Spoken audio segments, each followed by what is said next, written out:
Hello, I'm Eagle Gardens 1, and of course, Smiley's Gardens. And this is fucking Talking Shit with Eagle, episode 331, The Wormhole. How you guys doing? How you doing? It's an amazing episode tonight, Smiley. I want to get that off my chest right out the get, man. Great episode, Yeah, man. don't hold that I weight don't on know how there. you keep sourcing these amazing guests, but you do. Oh, dude, Josh is cool as shit, man. I honestly, yeah, that was just one great guest I stumbled across, really. So doing some cool shit, and I actually came across him for a different reason, but yeah, it's cool. That's just great about the community, man. There's a plethora of people out there doing cool shit, you know. That's for sure. I've actually tossed around today, throwing the show on Vimeo, which was another platform like this, but I guess it's kind of like Twitch as well. But I'm considering throwing the show up there as well, trying to spread this out as far as I can. You know what I mean? To uh, to open up the community as far and as wide as I can.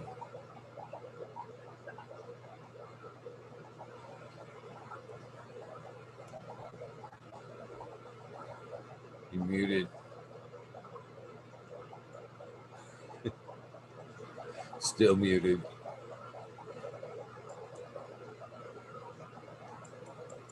That was like $1 in the jar. That wasn't even a quarter there.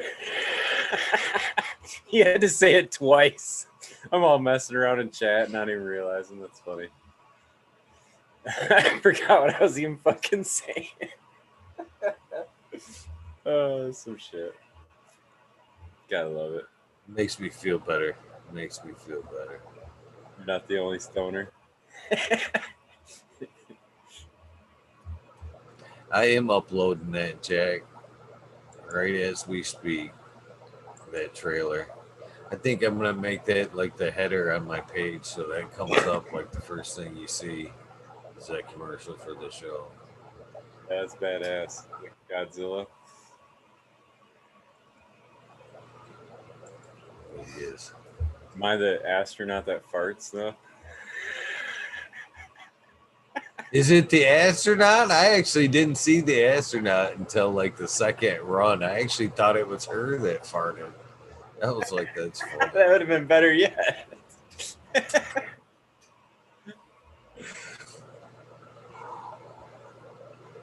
That's so funny. Jack Greenstock in chat. How you doing, man? Lucky Mike. I didn't even change his name in the shoutouts list. I just know it's Lucky Mike. I mentally changed it. Alright, I need to bring up another window here to see if I can figure out what's going on the YouTube there with that video while we're talking. Yeah, that's some bullshit. Only shows 15 seconds. Lucky Mike, it's on my Instagram right now. I'm working on posting it up. It says it's ready to be watched. It is, yeah. YouTube. I watched it on YouTube already. I gave thumbs up to it just a minute ago. So it's posted. Yeah, it's posted. It's nice and too. Man, I'm hoping that that shit posted. And YouTube says I'm already up to 988 videos. It's 12 more to go. I don't. It's only 12 more to go.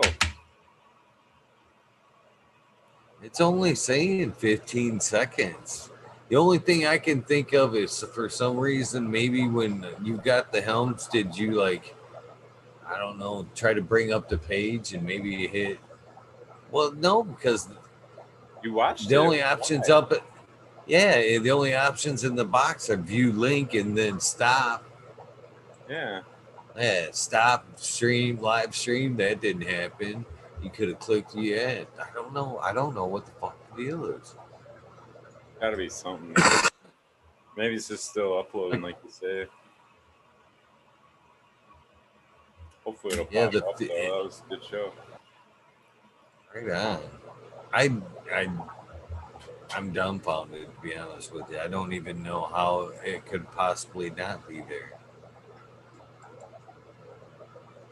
Yeah, we'll play it by ear, see how it goes. Hopefully, I don't know. So I'm sure, yeah, I'm sure Intergalactic's gonna want to share that with his friends and stuff too. You know. Right, right.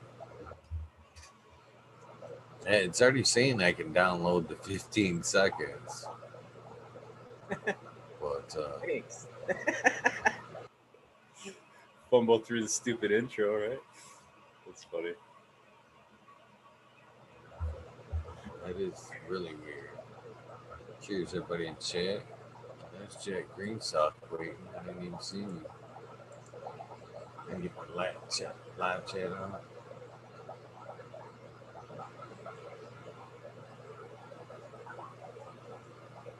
From the live chat, top chat. Don't get stuck in the What's top. up, Jack? How's it going? I wasn't top. What's up? Just give me a second. I'll get my video going here. How you guys doing? Good, man. Good, good. Wednesday night. I missed the organic takeover tonight. I was having dinner with Lady Greenstock, and by the time I looked, I couldn't find it on the YouTube. Yeah, that's what we're running across, Jack. It didn't.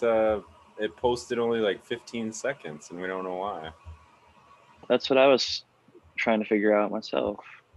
Yeah, it's weird because people watched it live, so it's not like.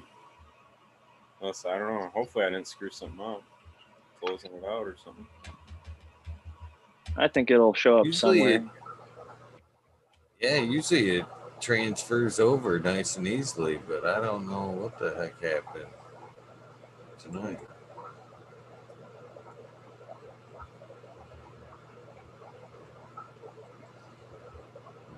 Yeah, It's just cool. it's a cool concept, man. I think if a lot of other bigger cities too, like Detroit, start. You know, if there's places in other states and other big cities that are doing something similar, you know what I mean? That whole movement could spread. Pretty cool. I It's like, think last night was a great episode too with Chef Anna with the pot. yeah, Dude's got a lot of exposure. I really like the positivity and just open honesty and getting a lot of people into growing and having some success. So I'm happy for them. It was great to see them on the show. My wife knew their page from a long time ago. We've seen them giving away weed at Walmart and growing the plant on their desk at work, and just a great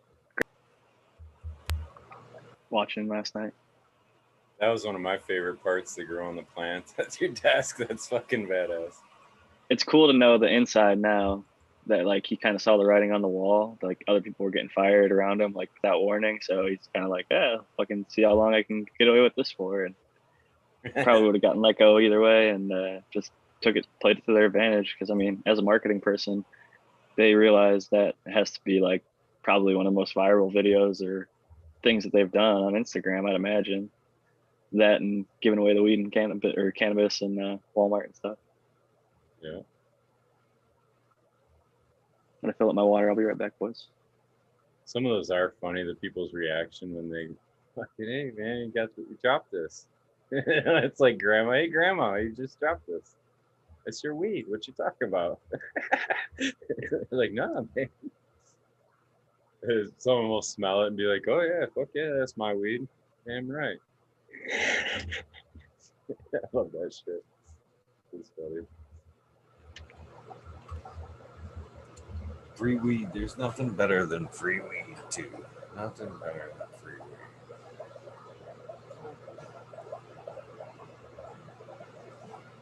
Weed you grew is best. I think. Everybody likes their own brands. Nothing better than free weed other than free seeds. I'm gonna start this wormhole off with a little giveaway, a little Velvet Punch F2. If you want a pack, USA only or international people, I'll have to send it to Eagle and he can take care of business with international folks if Eagle's open to that. Why not? Seemed like we had a small crowd when I jumped in. We only had like 12. I'm sure it's risen since we've been going for a little while now. People have probably found the stream and probably got a few more than that, but probably at least like 1 through 100 or 1 through 150, I'd guess. We're still a little laggy. Only 28 hanging at the moment. There we go. 28 still great. 28 people though. 28 great people though. 100. Yeah, 0 to It's 1. all good company. 0 to 100. I got a number picked out in my head already. I'm gonna type it in the Zoom chat for you guys to see.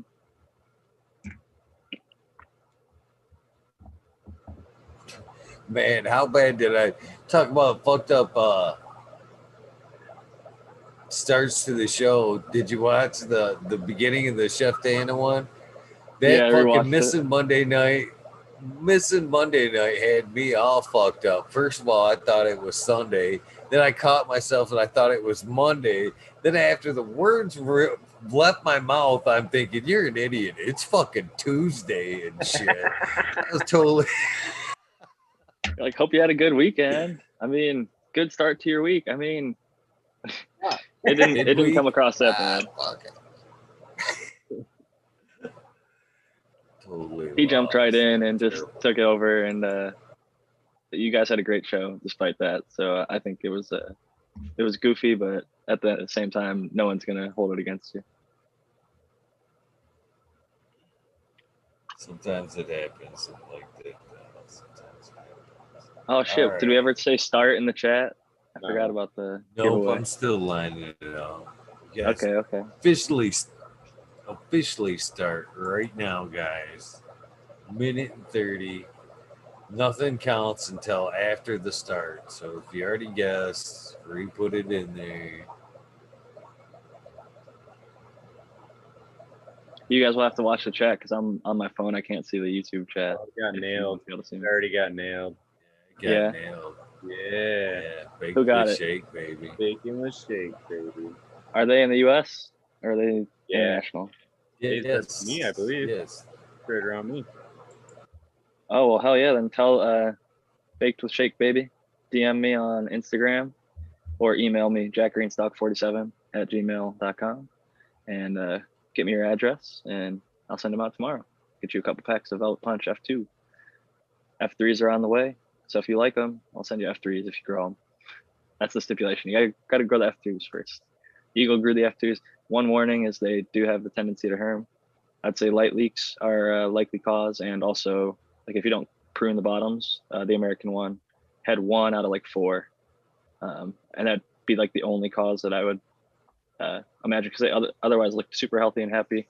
And sometimes cookies, which is in the lineage, tends to do that if you don't defoliate the bottom parts of the plant that aren't getting as much light or airflow or whatever the case may be. If it's not if it's unhappy at the bottom, it'll start to throw nanners down there. So Munda nuts. From Munda nuts, exactly. That's that Girl Scout cookie. It's got some Thin Mint cookie in it, and that I'm almost positive comes directly from that genetic. People say that Thin Mint is related to the Forum cut. I think that they might be actually different strains, but both of those cuts do the exact same thing as far as that unfortunate side effect is concerned. But I will say 6 or 7 other testers have grown them out, several different phenos, and haven't had Hermes. So there's a good likelihood that you'll find some stable stuff and a lot of fire, super greasy, crazy hash producers. All of them make tons of dry sift or bubble hash. They smell like grapes and kind of fuel, gasoline. And I think by this time, everybody's probably gotten their guess in. There's only 20-ish of you here. So cheers to everybody here in the chat. I'm smoking on, I don't even remember what I'm smoking on, so I guess it must be good.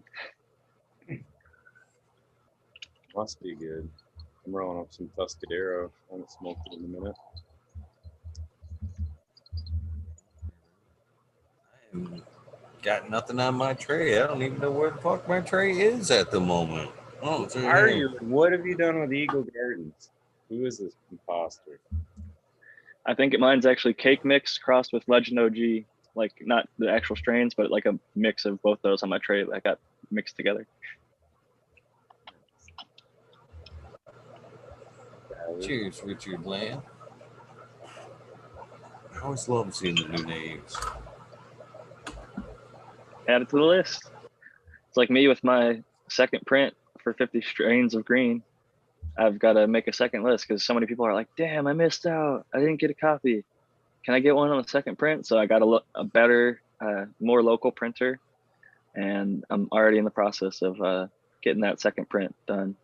So I'm taking pre-orders already. No monetary, just like if you want one, all you need to do is DM me that you're committed. I guess I got one over there. I don't want to pour it out every single time I come on the show, but Eagle just got his. Smiley, I believe, has gotten his. And I really am proud of myself for going through the process of actually making that book happen that Smiley's holding up right there. And happy belated birthday to Eagle. I'm glad his finally arrived. It was a long time coming in the mail for him and many others in Michigan. That snow delayed shit quite a lot. Can't thank you enough, man. I'm glad to have it in hand and honored to have it. That's for sure. That is for sure. Proud of you, brother. Proud of you. Can't wait to see what comes from the future. I just finished picking the strains for 50 strains of purple. Finally got the 50th. It's Berry Lights is number 50. I was like looking through my list and I was like, I told Kenio I was going to put Berry Lights in there. And I was scrolling through my photos and my camera reel, like trying to figure out some strains that I'd had recently that were purple and figuring out what strains they were. And then I realized, oh shit, I grew that. It was like on my tray, grounded up, and it was just really nice purple. And I was like, oh, that's Berry Lights. And I'm like, I went through my list and I realized, oh, fuck, I didn't add Berry Lights yet. So that took the number 50 spot. So now I got to go through and all that information that you see, like the breeder, flowering time, aroma, and all that other stuff. I have to fill that out, write my little story for each one, get all the photos, and then format. So I'm looking forward to it, though. It's fun to write. Did you contact everybody that you put in the book there and let them know that you were in the book? They were in the book. I should do that. I haven't, but I should do that, to be honest. Yeah, you gotta contact them, Jack, and tell them if they want a copy of the book, they can buy one. Well, here's the thing: a lot of them are unfortunately passed. Oh, all right. A lot of them. Well, like and Tight's case there, I was like, man, I wonder if he knows he's in a fucking book. I think he would be honored. I should reach out to him, and I think I'll fucking hit him up. The one thing was I had like a weird interaction with Mean Gene.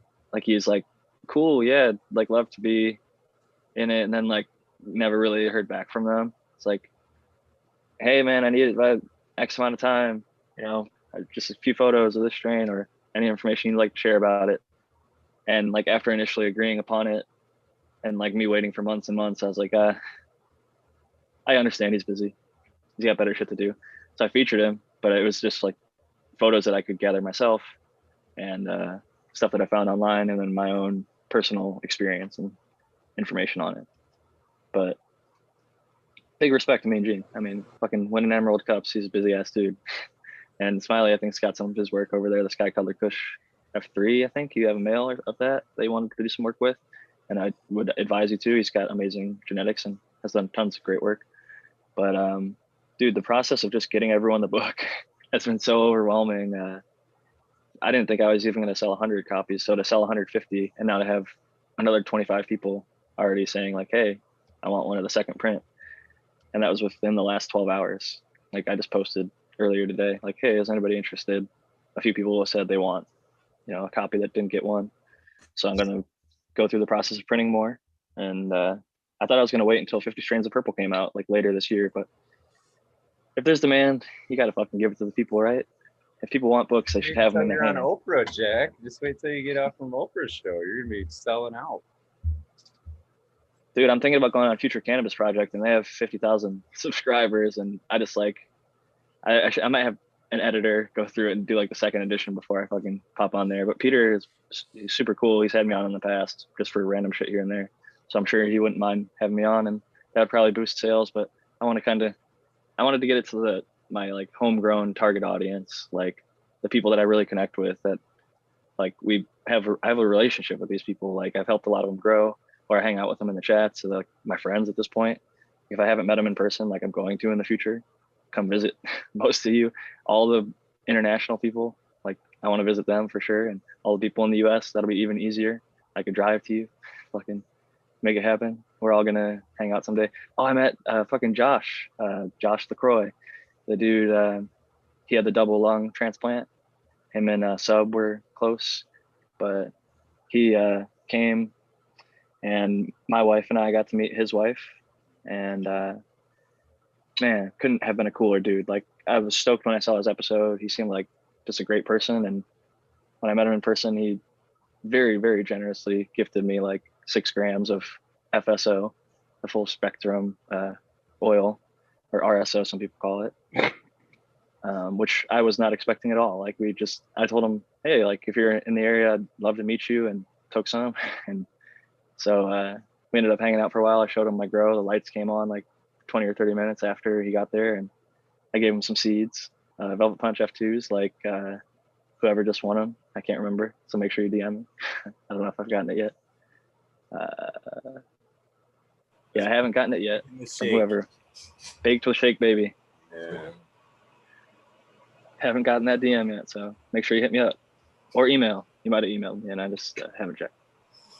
Apparently, it's nice getting punched by Velvet. So it's what?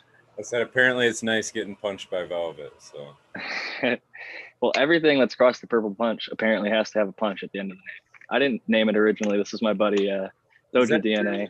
Is that true for Banana Punch too? Because there's a few of them with punch that I don't think were purple punch line, right?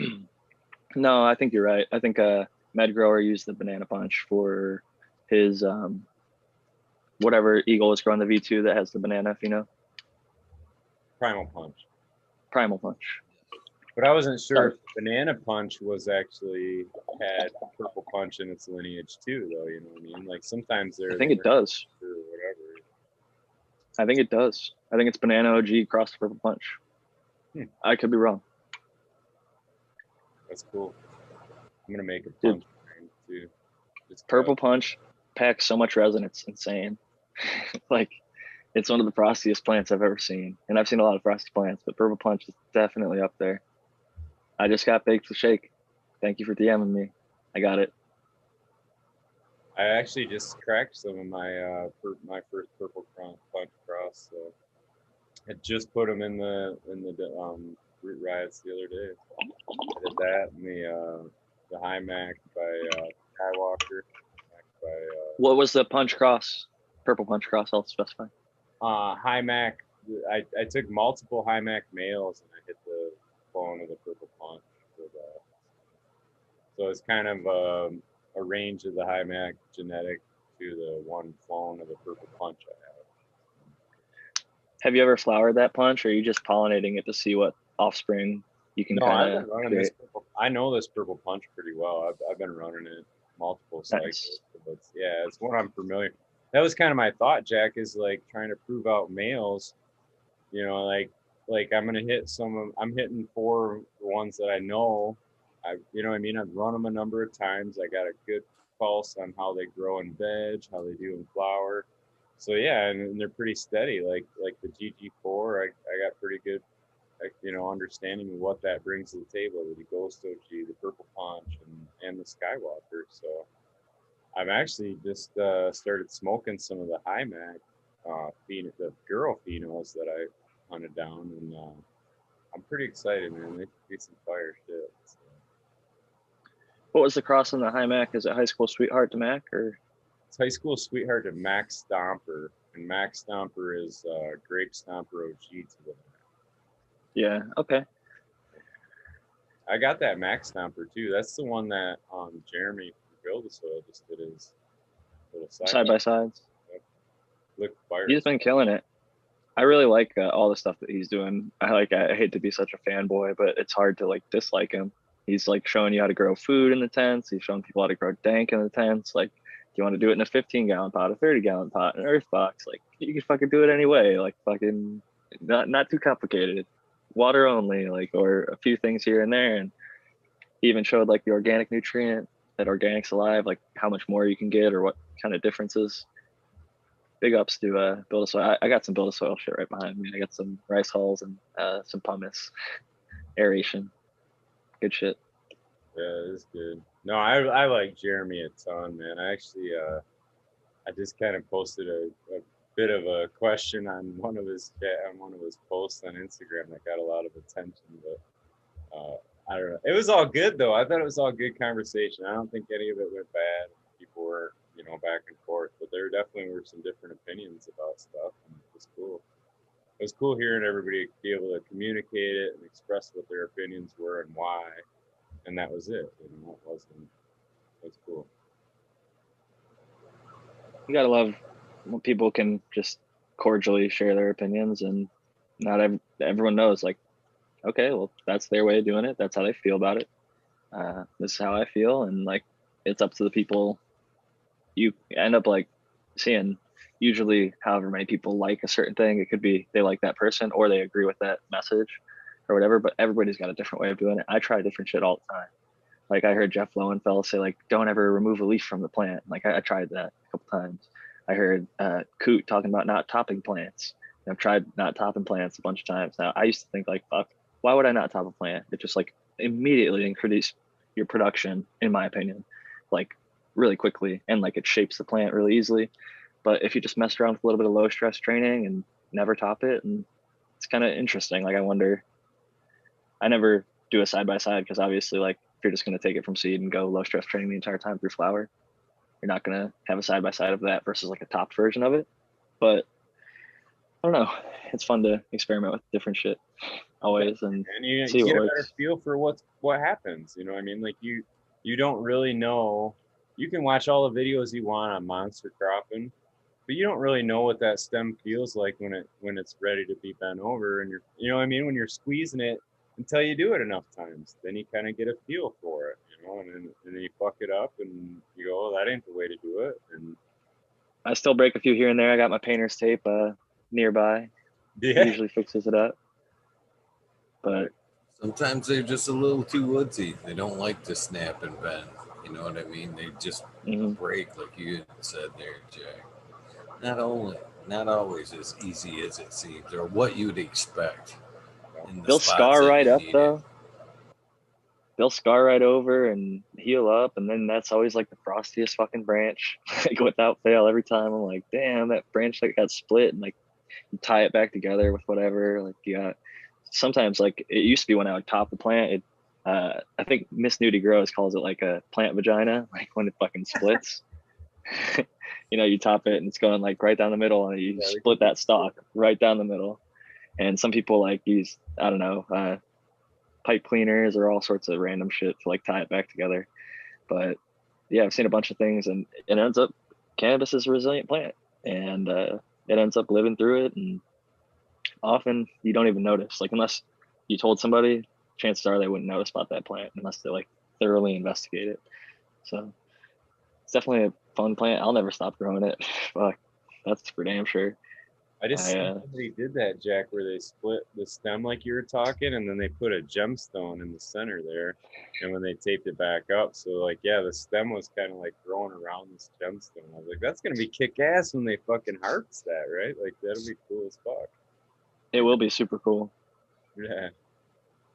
I've seen people do shit like that where they like the one dude, Savage DWC, would put like Lego guys like in the middle of like his stems. He'd like stab like a screwdriver through, and then like he'd like bust it apart and like put like a little Lego guy like hanging in there, and like all sorts of crazy shit. But yeah, the plant's super resilient. Some people swear that like increases the potency. I've seen some people go as like minimal as like a thumbtack, like thumbtacking, like just sticking it in there, or like poking a bunch of little holes all around the base of the stem, making it think it's like being attacked by a pest of some sort.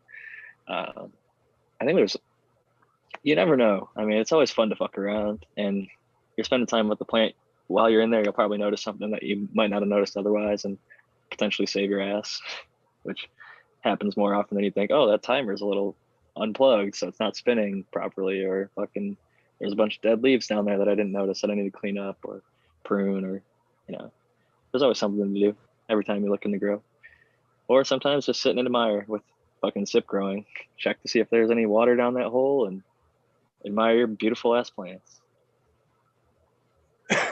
Yeah, you missed the show, so you didn't catch we talked about some of that watering stuff. It's great, man. I've been loving it. Everybody I see trying it is like, dude, I'm having great results. So I'm like, hey, man, it's fucking hard to argue against it. I used to be a big top watering advocate. Like, man, it needs some level of top watering. But I'm like, now with the sips, and Green 13 even says he'll peel up his thing and like water the top to like even it out. I noticed there's pockets that like right towards the edge are a little drier. But if I reach my hand in that center, even when it's bone fucking dry, the top of that topsoil is damp, like super damp. And there's like a good hyphae and there's like living shit in there. I see the little, I think it's hypoapsis miles. They might have changed the name, but there's some other natural soil mites and shit in there. So I don't know. It just fucking works. If you get the right mix in there, like shit just works out. So, and it grows fast as fuck. Like I used to grow in cocoa, and it grows just as Eagle saw. His side by side is a really good example. The Earthbox can keep up with cocoa, and I think cocoa is one of the fastest ways to grow. Like almost as fast as DWC if you do it right.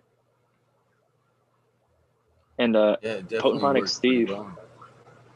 Potent Ponic Steve claims that they get like 3 or 4 inches of growth per day on some of their mother plants using that dual root zone aquaponics. If they're doing that, I don't know anybody getting more growth than that in any sort of situation. Because they're like trying to get as many clones as possible out of their mothers. And to get that many inches of growth in vegetation, it's like pretty damn impressive, healthy plants. And every video I've seen of his operations, like they've got that real dialed in. Like that's a level above me. I like to watch their shit and like follow it loosely from the side, but I know aquaponics is probably a level I'm probably never going to venture into, but I think it's really cool to watch and observe. It'd be interesting if it was worth the extra investment. Like I know Steve's all about it, and that's awesome. I mean, we need that, but at a certain point, if there's not a noticeable benefit, like you have to noticeably be like, this is above and beyond because of the infrastructure you're going to put into trying to do that part of it, the fish. It's like, I don't know, that's a lot of extra work, a lot of extra mechanics, a lot of extra shit going on. And that's my hang up is you have to learn so much more knowledge that's not cannabis plant related. It's like to run a proper ecosystem in one of those tanks, like a breeder Steve, he's got like fucking crazy shit going on with his, where he has like mini alligators and shit in certain ones that down in Colombia. Yeah. This dude's not alligator. I think it's some sort of other predator in there. Cayman, is that what the Cayman. Yeah. Yeah. So that he's got crazy shit. It's not just like a bunch of fish in a fucking, swimming pool, like huddled together, like fucking knocking up against each other. Like some people just do tilapia. Some people just do one fish. And like then you can sell the fish to fish markets and there's like other side business. But like my focus personally, if like my dream grow, like what I would go into would just be to be focusing on like the plants, keeping the plants and the soil as healthy as possible at all times, monitoring for pests, keeping the environment dialed in, making sure your equipment's all functioning properly, and just making the best selections in your pheno hunts and doing things like that. Where if I'm thinking about like what my fish are eating, that's time that I'm not spending like doing plant related objectives, in my opinion. And like I think they probably grow fire. Like what he talks about with the microbial, it's more diverse than even like the worst. They always say the worst aquaponic soil is more diverse than like even the best living soil, with just traditional like land based inputs, I'll say. Yeah. So it has me curious, but also like I haven't seen in the results enough of a difference between that and like living soil grown, or even just really fucking good hydro, like or cocoa, whatever. Yeah. Yeah, no doubt. So Eagle, can we see the Earthbox plants? Or I haven't seen them and I miss them. No. He's muted.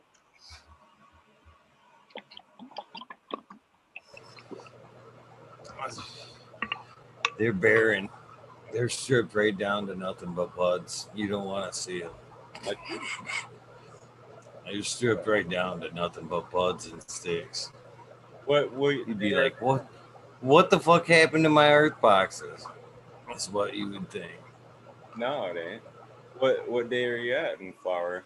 They got to be around 28 or I don't know. I don't write that shit down. Oh, that's right. It's not a tester. I don't write that shit down. We got to go back through the video journal and figure that out. Right on. You're like mid-flower. When it looks done. It's done when it looks done. That's what I don't. No, I was just curious. It's all the same watering process. I don't change things up for, you know what I mean, for the schedule. When I see she's coming home, I just lessen up on everything. Start watering just water. Sometimes a little bit of molasses in there as well. But I'm not writing anything down. I can tell by the look of the plant when I should start to flush. Okay. I sort of feel you on that. Like I'd have a photo and I wrote it down in my notes somewhere, but like I'm not looking at that daily. I couldn't tell you what exactly day or week of flower I'm in right now with the velvet punch. I'm just letting them ride. I know that they got pollinated when the male was ready and that they're not ready to be harvested yet. So what matters to me is making sure I keep that res full of good water and keep the plants happy, you know, keep the environment dialed in. No, I understand all that. Like I plan my next rows though, so like yeah, I mean like having an idea of what window time frame you're going to be looking to harvest kind of helps for yeah, for sure, spacing out. Like when you know, like if you're trying to do 2 weeks in between, you want to kind of know when you're going to start the next 2 week cycle, right? Move the next yeah one. I've been delaying. I should have popped seeds probably a few weeks ago. I know like the actual proper timing to like get the maximum number of harvests per year. I just sometimes am motivated to start right on the right time, and other times I'm like, yeah, I'll give myself a week or two to clean up and, you know, settle and take care of the, I don't trim, but like post-processing, getting all the soil prepared and taking the plants out and doing what you got to do.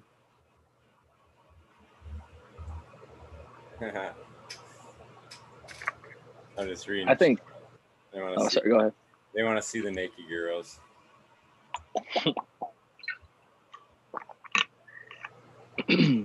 That's funny. I was gonna say Chef Anna had a really good point about the herbs now is the DJ thing. How a bunch of people talk shit on new school DJs. Oh, you don't got any records. You're not a real DJ. You're not spinning shit. And they bust out a laptop and fucking rock a show. And like even big DJs at this point, some of them don't bring actual records. They digitally perform their entire sets. So things change, and like people at the very beginning are often like, that's bullshit. That's not the real shit. This is how we've done it for years. Like, you're not doing it right. And with the herbs now, it's kind of like it's new tech. People are going to hate on it. Like, they're going to say it's the wrong way. And this is how we've done it for years, blah, blah, blah. But a bunch of people are super fucking happy with it. And I'll say this, cannabis people are like the pickiest of all people. Like with reviewing shit, they'll tell you if they don't like something. So there'd be a lot of like really, really bad reviews out there if the device really did fuck up your weed. I think like there's a few people who are like, it didn't work perfectly, or I didn't get it right just my first time. But most people are like, I fucking love this thing. Like there's like hundreds of those. No, I think there's definitely benefit, Jack. Especially, yeah. I mean, a lot of that's one of the hardest parts. A lot of people struggle with is drying properly. So yeah, if you're not, you know, in a good rhythm or process of having a good dry process, that might be a really easy alternative to kind of turn to. I mean, on a bigger scale, I don't know. I don't see bigger scale. I agree. It's more difficult. Dry, you know. But I'll say this: it's not even like a if you can't do it right, because like I have a curador, it keeps it 60-60. I did 2 harvests side by side where I cleared out the entire curador so I could hang dry a plant with inside the curador, kept it 60 degrees and 60 RH. Everybody says 14 days. Sometimes I push it a little longer to try and get just in that perfect window. The herbs now gets your shit ready way sooner and it, in my opinion, produces a better product. So like, instead of having to wait 14 days and then, bag it or jar it, and then wait another month until it's at a proper cure, I've dried it in 96 to like 115 hours, which is like 4 to 5 days, and then 1 week in the jar, cured. It's perfect. Like, it's already perfect smoke after 7 plus 5, like 12 days. So by the time the other one's still hanging, I've got perfectly cured smokable bud. And like, it's not a rush. I'm happy to wait for it if it was actually better, if it was a better product than the Curador, but it's not. Like, it's objectively not. Like, I've given it to people side by side. Sorry, I just want to cut in here a minute and say, Eagle, what the fuck did you do to the earth boxes?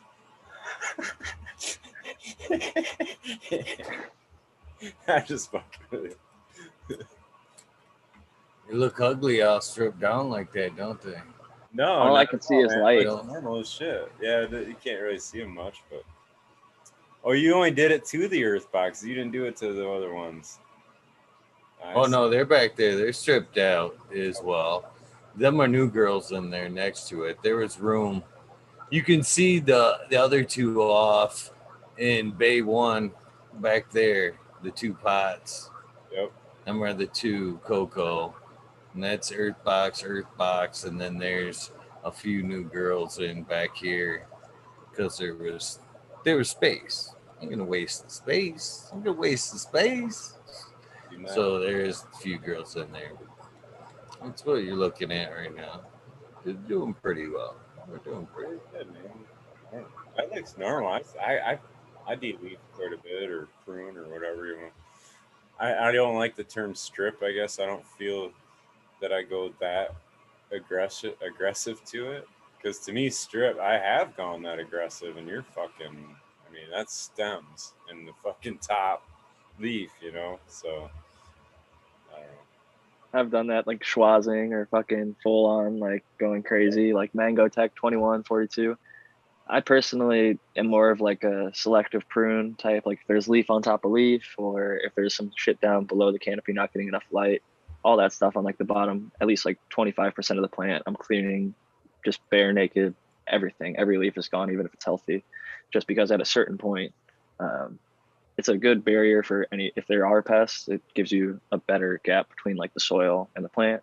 But also, when it's not getting enough light or photosynthesizing, it just dumps humidity into your room to have that shit on there. So it I think it was like Suzanne Justice or somebody out here in San Diego at like Outco, they did like a study where they actually measured the ppfd at like different points of the canopy and realized like under 200 it just starts throwing off RH. So you're better off just removing the leaf in a lot of cases if you're in a more humid environment trying to keep your RH lower, which a lot of people are using dehues. So it's just one way to avoid some of that cost. They're just throwing they're just throwing vapor just to cool itself, or like, because I don't know what the actual function or reason behind it, but they found that anything under 201, it's like not going to produce any good bud.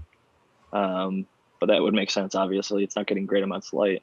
But 2, it just it's respiring or perspiring. I don't know what the proper actual term is, but it's just kicking off vapor for whatever reason.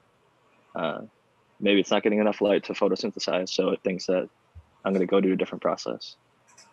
But photosynthesizing slow enough to where it's not really going to produce much to. Because I know at a certain point, like that leaf really has to almost overproduce, like produce an abundance to, because if you think of it, it's using that sugar, which is, I like to look at it in my mind's eye like energy, you know what I mean? Because that's really what it is, right? But it is using that energy from the sun to grow that leaf too, right? Because it's got to make that leaf's getting bigger and everything else. So it's got to be able to sustain its own growth and have excess to be able to, you know what I mean, to be able to pump to the rest of the system, so to speak, and down into the roots or whatever. But like, yeah, that's a big key part of that, because I think when you get really down to the nitty gritty, that's where, really supporting the whole process of photosynthesis and making sure that happens as efficiently as possible is your fucking goal. You know what I mean? Like that. If you, I don't know if you ever read that book, The Goal, but it's kind of a business manufacturing book. There's somebody in chat's heard of it, but but there's a lot in there about understanding, like, you know what I mean, parts of an assembly line and how things got to come together to actually make the whole system chain flow in order to accomplish the goal. You know what I mean? And that's, I don't know, just thinking of it from that perspective does kind of change your thoughts on nutrients and on CO2, on all of that shit, because it's all there to support a better photosynthetic rate. You know what I mean? A better factory that can use the light that's being already paid for and in the room to produce what your goal is, you know? So. Beautiful plants, an abundance of them. Right, yeah. But it's that metabolism too. Like, you know, I mean, like Michael Phelps, that example, you didn't see the show, but I use that example in the show of Michael Phelps. Like, but that's the metabolism of it too. So, like, um, you know, if Michael Phelps is trying to swim all that and he's not eating all those calories, you know what I mean? He's basically going to be starting to eat away muscle. Your body's still using the, you know what I mean? It's got to get the energy from somewhere, and it's going to start breaking muscle and protein apart to do it. So, Totally agree. You got to make sure it's got the everything it needs to produce at the highest capacity. Yeah, and that's what will happen to a plant too when photosynthesis shuts down. It starts eating itself, because at a certain level it still needs energy to survive at a base level, even, you know. So if you did something to fuck it up, say temperatures are extremely high or whatever, like that's why plants, you know, they kind of consume themselves. They'll turn that yellow. It's like they're consuming back what they, you know, what was in their leaves. So. To the starving plants credit, or the ones that are consuming themselves, I think some of those are the tastiest plants at the end of the day. When you give a plant too small of a pot, I've grown it in like 1 gallon of organic soil just to like see how small of a plant, or like how small of a pot you could go, and grown like too large of a plant in 1 gallon and just flowered it in there anyway and let it starve to like fucking all hell, and produces some of like the tastier herb. They call it like Ital weed in Jamaica, where some of the stuff that they don't feed anything to, they like give it very little nutrients and very little water. They just like let it stress. They kind of just leave it out wherever. And that's seen to be as like some of the most like psychoactive and like spiritual smoke. So it's an interesting kind of way of looking at things, because like the whole they say like a great grape must like be stressed or something like that. So to produce the finest wines, you have to let the grape suffer. And I think sometimes with cannabis, certain strains benefit from that slight bit of suffering, whether it's like the drought stress, which University of Guelph has actually cited a week 7 drought stress on a 9-week strain, produced higher terpenes, higher cannabinoids, and higher dry flower yield, which indicates to me, if it's anything like lavender, which I do believe it is, it's a C3 flower that produces high amounts of essential oil, which is often extracted for high dollar amounts. Lavender has the same exact phenomena. And that's why when I found out about the Guelph study, it was because I'd already heard about some related stuff. So I think what we were talking about even earlier with like stabbing your plants, like that stress, I also shake my plants. I think that is like a better fan. Like I saw a video once where a guy grew up the same clone. One was the same pot. One was with a fan directly on it, and the one was sitting there with like no fan on it. And the one with the fan on it got a thick ass stem, grew up bushy as fuck, healthy as fuck. The one that had no fan was like the shrimpiest little like tiny stem, like had way less nodes, was a much unhealthier plant. So it showed me that like airflow to a certain level definitely benefits your cannabis plant.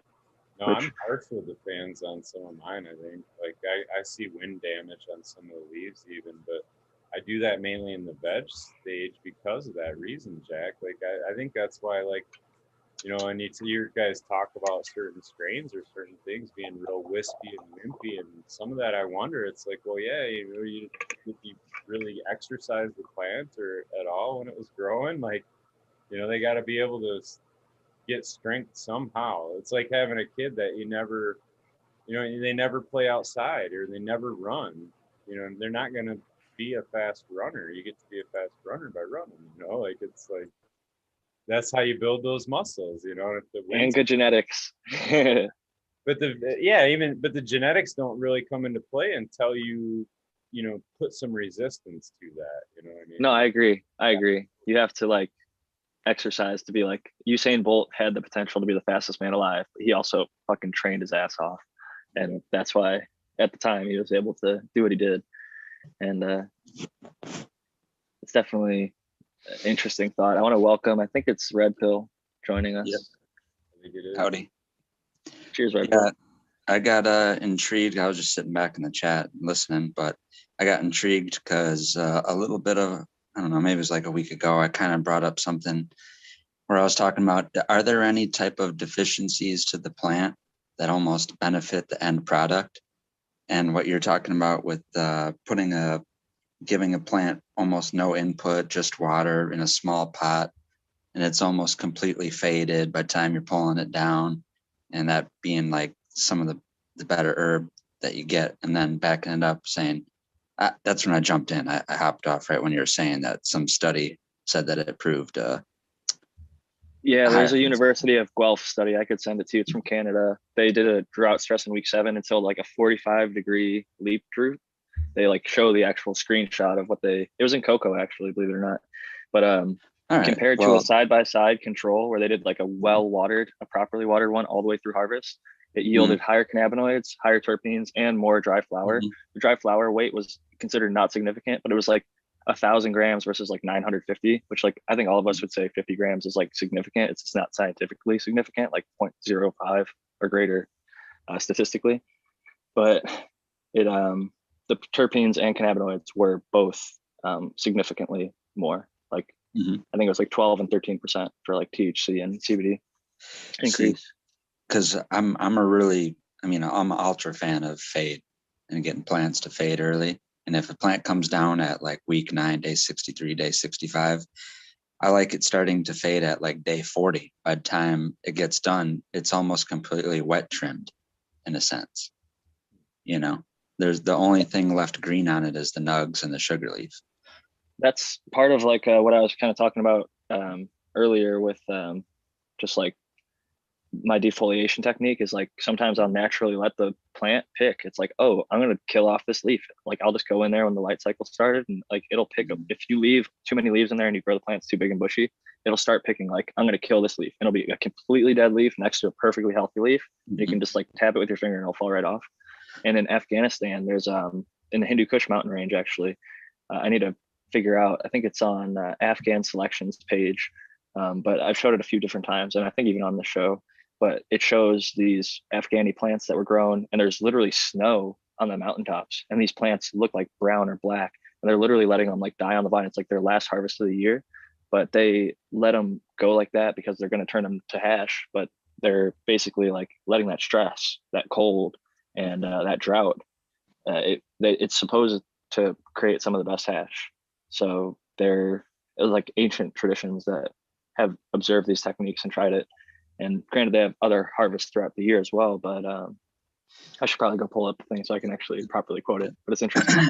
It's not 100% across the board, but most of the time, you know, like 9 out of 10 times, the more fade kind of equates to the more terps, in my experience. Once in a while, you'll get a strain that comes out, you know, you maybe it didn't like it or somewhat, and the terpene profile was maybe better at like week 6, 7, and you know it's actually a 9 or 10 week strain, and it kind of already diminishes in terps. Those ones seem to not really like to get completely faded, but normal strains where their peak production of cannabinoids and terpenes are right at the point where the trichomes are turning cloudy, those ones seem to really like being faded out. I'm going to send this to you, Red Pill. This post. Red Pill 710, good dabs on Instagram. Yep. All right. But it says harvest time in Hindu Kush, some beautiful hash is to be made as soon as the humidity and temperature drops. And then there's a comment from a seed bank on there that I always go to. Oregon Elite Seed says, Why are some of the buds so dark? It looks old. Not trying to be disrespectful, just curious as to why it has that look. To me, did they just let the crop go? No disrespect. And then Afghan selection says, oh, I got it. There's like more than one reply. Shit. Said question is totally legit. Some farmers let the hash cure on the plant while it's standing. Don't cut until all the plants are finished for a more mature hash. And as we view it with a broader spectrum in the overall feeling, was the response from Afghan selection. So I just thought that was a interesting post and good knowledge that was dropped there, because you got Eagles talked about that. There's two examples, the one you just gave and then the one that the study proved. You know what I mean? And that's getting super scientific, technical, and then that's just old school, you know, whatever, intuition or wives' tales, or just the way we do things for superstition's sake, you know. Frenchie's done a good job of, like, he's gone to all the traditional hash producing countries and like he's observed all of the things like that they do, and then he's backwards applied the science to it. Like either he's personally done it himself or like gone into other people who've done the research, like Robert Connell Clark, and other people who've written books about hashish. And it's a really deep rabbit hole. And Eagle has actually talked about, you know, like even dried bud hash versus fresh frozen hash and the different highs and terp profiles that are associated with both of those, the differences. I personally like to take my stuff long. Like you were talking about, like a 9-weeker.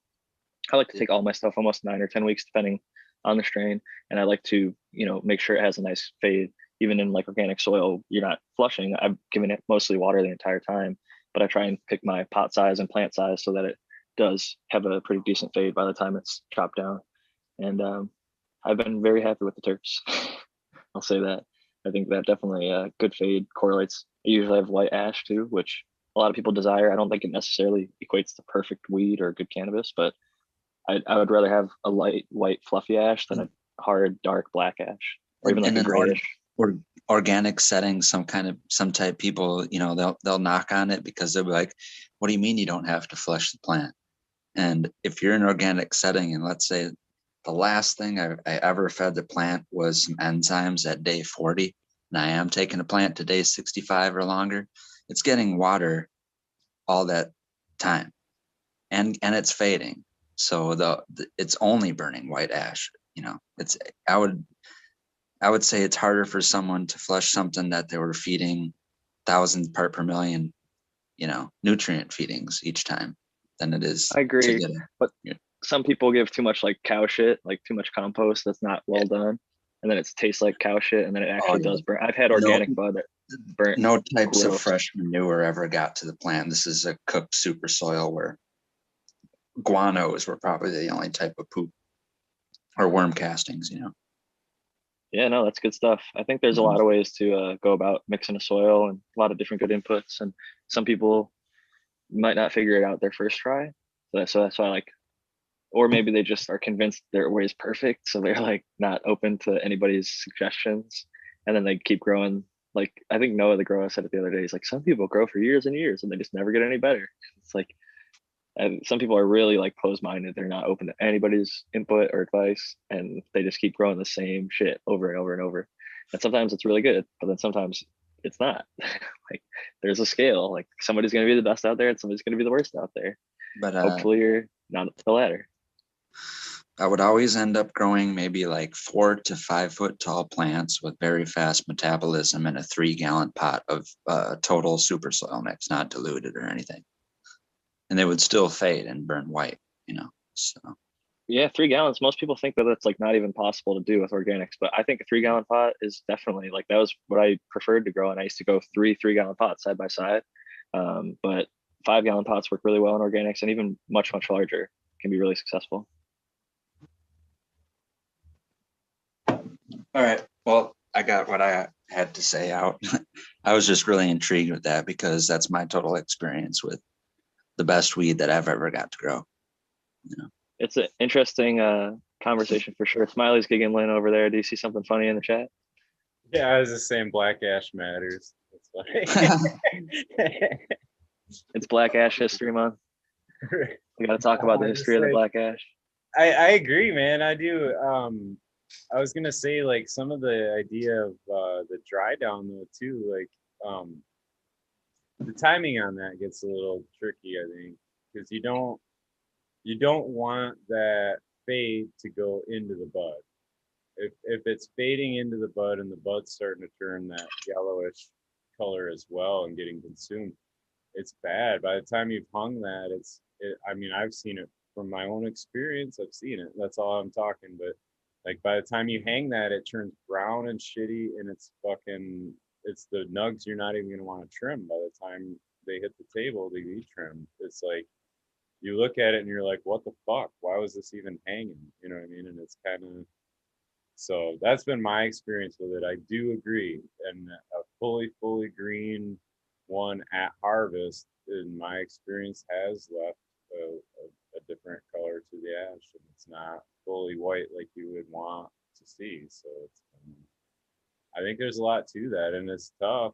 It's a tough thing, and I'm not always happy with what I get from it either. I'm just being honest, so that, you know what I mean, so other people can know too. You know, like it's. Speaking honest, I got to be honest about my growing with Eagle. My sangria didn't make it.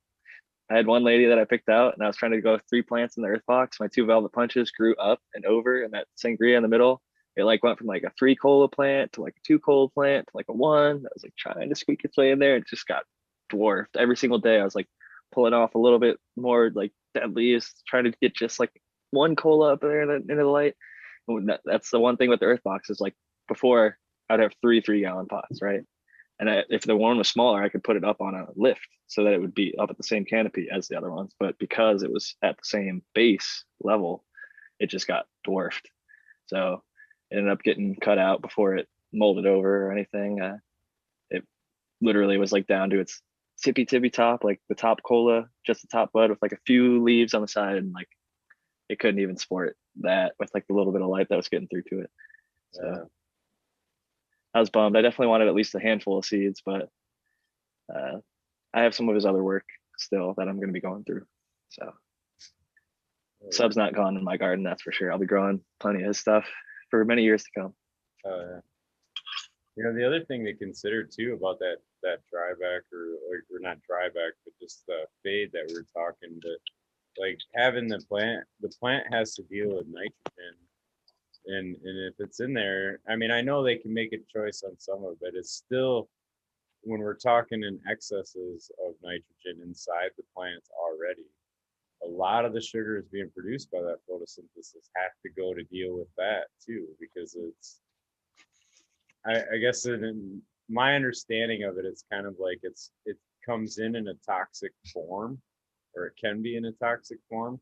So the plant's kind of got this like timetable of trying to convert that into amino acid and into proteins, and it's like in an excess form of nitrogen is toxic, because that's where your leaves will start to actually burn and the cells die from it. Like that's the excess of what it's doing, the damage.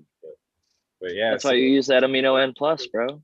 Right, and it's important at the end because you're trying to use, you know, like what our goal is we want the fucking plant to be making all the secondary metabolites.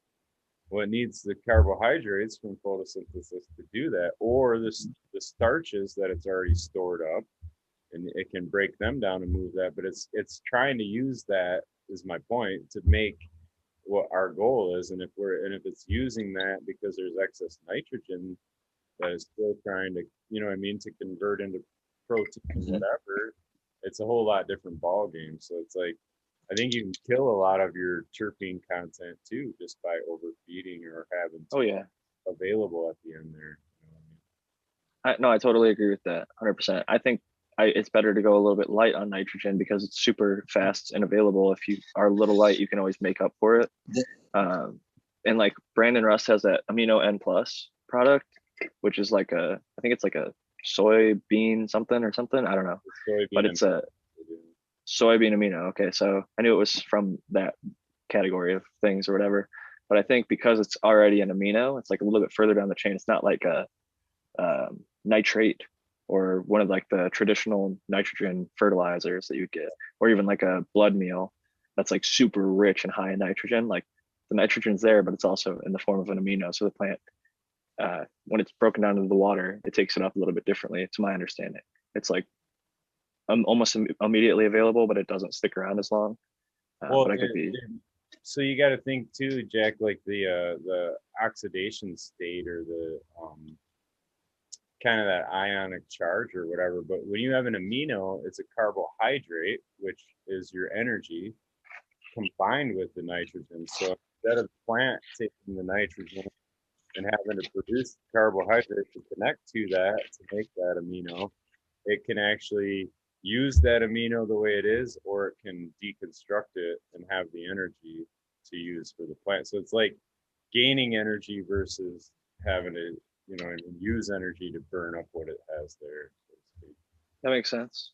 But it's still a form of nitrogen, so you're not gonna. I guess I don't know. I can't say what Brandon does, and I would disagree with what he's doing at all. But like in my mind's eye, I wouldn't really want to be adding an amino. Well, that was my hypothesis when I brought it up, the first time, and then started off with what I said with is there anything that the plant can be deficient in that ends up being a beneficial thing to us at the end product? And the only thing I can take away would be nitrogen, So everything else, you might not want to do because it's doing something to build those secondary metabolites.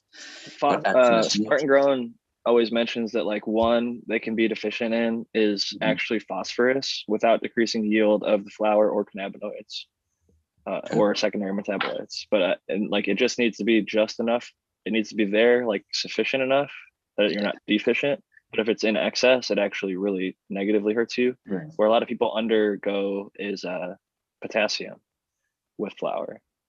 But that was from a study. That was not a study, but that was from that podcast, Tad Hussey's podcast with Allison Justice, and she was talking about there was a threshold for phosphorus where she was like, yeah, and she came from outside of the cannabis industry, and she was like, it was a weird phenomenon to her that they were just hammering them with phosphorus.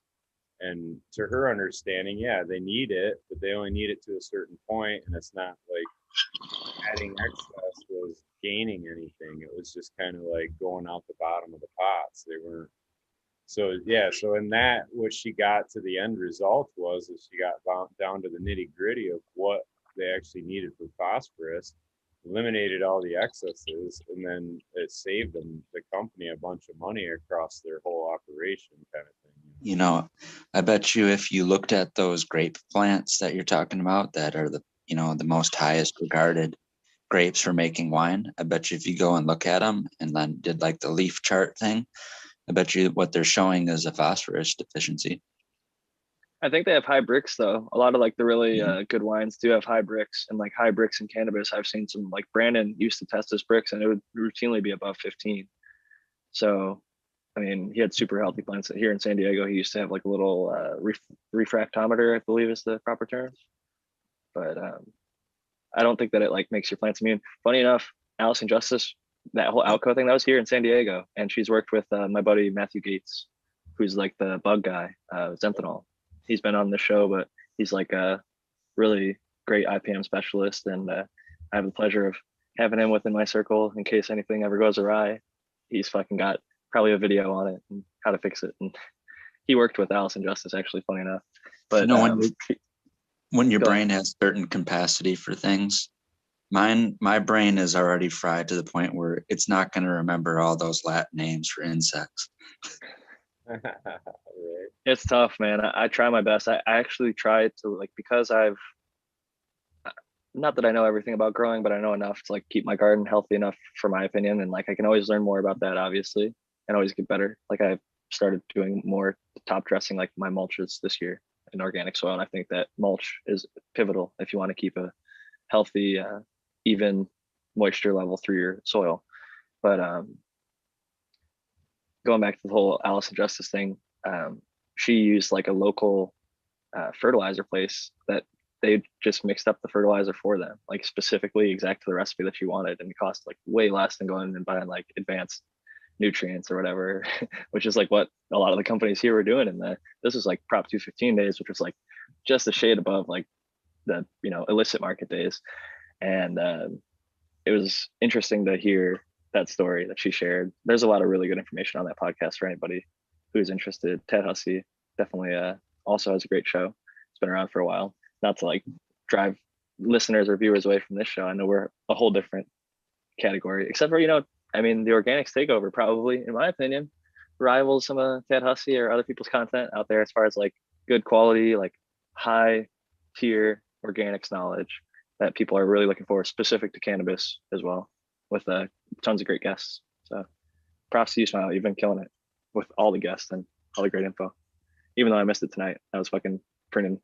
I hope it shows, man. That dude is cool. Josh hasn't been on a lot. He doesn't have a huge following or nothing on Instagram either, but he's doing some killer shit. So sorry, I was trying to answer in chat here to some of the nitrogen cycle, but what about Bob was talking about, ammonia and nitrate, nitrite, all that.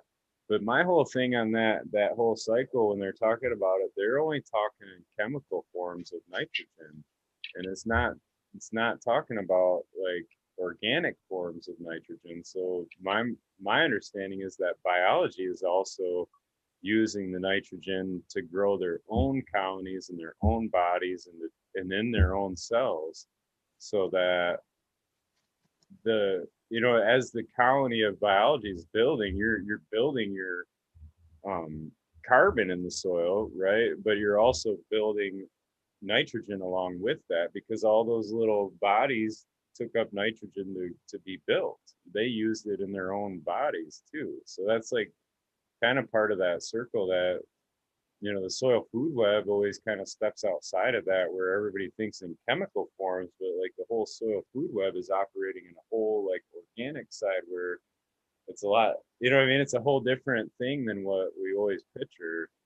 Because I kind of jumped on Brandon's post a little bit about that too, where he showed how a plant uptakes iron, and that's the chemical forms of how the plant can uptake it. But in reality, it's actually biology that's doing a lot of that reductase, that F3 to F2 portion that he had in there.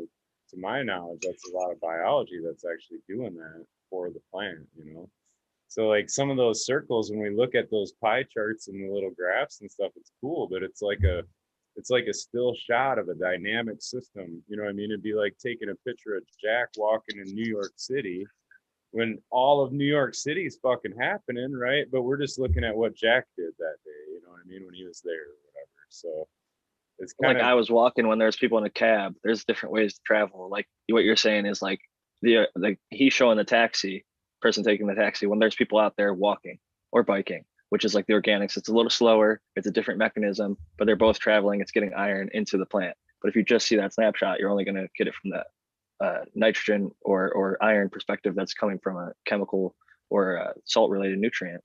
And it is a different process. And I'm sure he's aware of the microbials. He makes a micro product, Micro Plus. Both of us use it and it's very effective. And in my opinion, I'll throw that out there. I think it's a great product. He uses the EM consortium, and I think like something non-purple unsulfured something. Yeah, or other. That's part of the I never remember.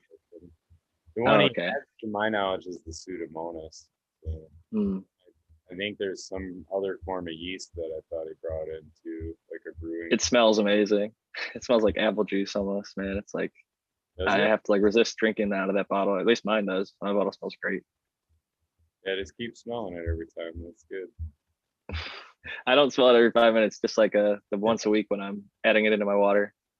But he mentioned with his amino N that he uses it until like late flower, but then he does cut it off. But he said because it's such a quick acting thing that it doesn't hang around long, you can actually use it for the first at least few weeks of flower. I've cut it out probably like week 2 or 3. So well, I'm talking like cutting it out like week 5 or 6, because like, yeah, I mean, if you think about it, Jack, the stretch is kind of like a lot of nitrogen's needed through that. And then Yeah. a lot of times when we think of like bud set, and then if you want to break it down, I look at it like bud set and fruit fill, because that's how John Kemp always talks about it. But if you look at those different stages, in fruit fill is actually kind of looked at, or could be looked at as a vegetative type stage, because the plant's really trying to add a vegetative biomass. You know what I mean? It's trying to build the bud. It's trying to build the biomass of the bud as it's filling that fruit in. This time I'm running it later because I'm making seeds, and more like I'm gonna be smoking just the dry sift. And seeds need a little bit more nitrogen, from what I've been told by a lot of the breeders in the past. So to like keep it healthier and happier later in flower and push the extra week or two. Yeah, the aminos would help a ton with the seeds for sure. Dude, they're all looking so plump. I actually was snipping off some of the bottom stuff, and I took one, and this was maybe 2 or 3 weeks after pollination max, and I stripped open the little, there was like a pre-formed seed on the very bottom that I didn't notice on that bud or that stem when I clipped it off. So I shred it out of the thing, and it was like a white premature seed, but I planted it and it fucking sprouted. Like, I didn't end up growing out the plant because I just planted it in the same one as like the male in the chamber. I was just like curious if it would sprout. It did. It ended up dying shortly after, but I mean, still impressive that like with such a short amount of time on the plant, like I take them several weeks on the plant, let them get really mature. Like sometimes you'll see them like brown tiger stripe like poking out, like some of them fucking literally falling out of the plant. So I want to make sure that we got as few white premature seeds as possible, and as many good tiger striped or just like gray brown, whatever color they actually end up being. Some of them are like black. But yeah, having the nutrition there for it, I would imagine. I'm not very knowledgeable. I've only done a few seed things, you know what I mean? And I didn't really fuck around with nutrition at all.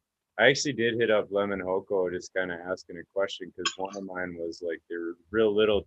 They all came out nice color, but they were real little teeny tiny. You know what I mean? They were just little dinky seeds. And I was thinking it might have been a nutritional thing, because I just had them in a little 1 gallon pot. I wasn't really trying to do a whole lot, but he said he doesn't really think of it whenever I have problems. So, My 1 gallon pot weren't any smaller or larger than my 3 gallon pot seeds the first run. And what I would say is breeder Steve talked a lot about how certain strains are like coconut size. They're like huge fucking seeds. And then a lot of subcool seeds that I got from him were tiny, and he grew massive ass plants. So I don't necessarily think it's the size of the plant. I think it is genetic linked for sure. And funny enough, Dr. MJ Coco, when we talked about this once upon a time, said farmers for many different farm styles actually, above all else, selected seed size, like for the larger seed, above any other thing for keeping seed for the next year. Okay. Above.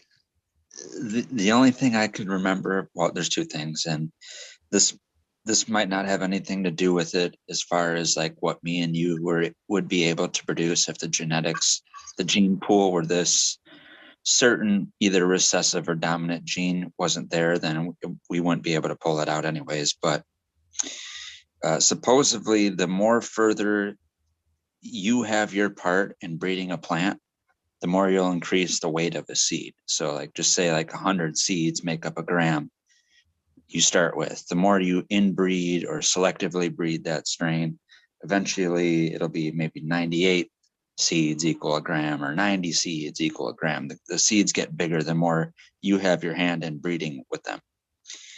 And the furthest 2-part example that I've seen seeds weighed in was a Hash Church episode when Skunkman Sam showed what he had. He had 6 seeds, and they're like supposedly snack seeds somewhere in China, and 6 seeds equaled a gram.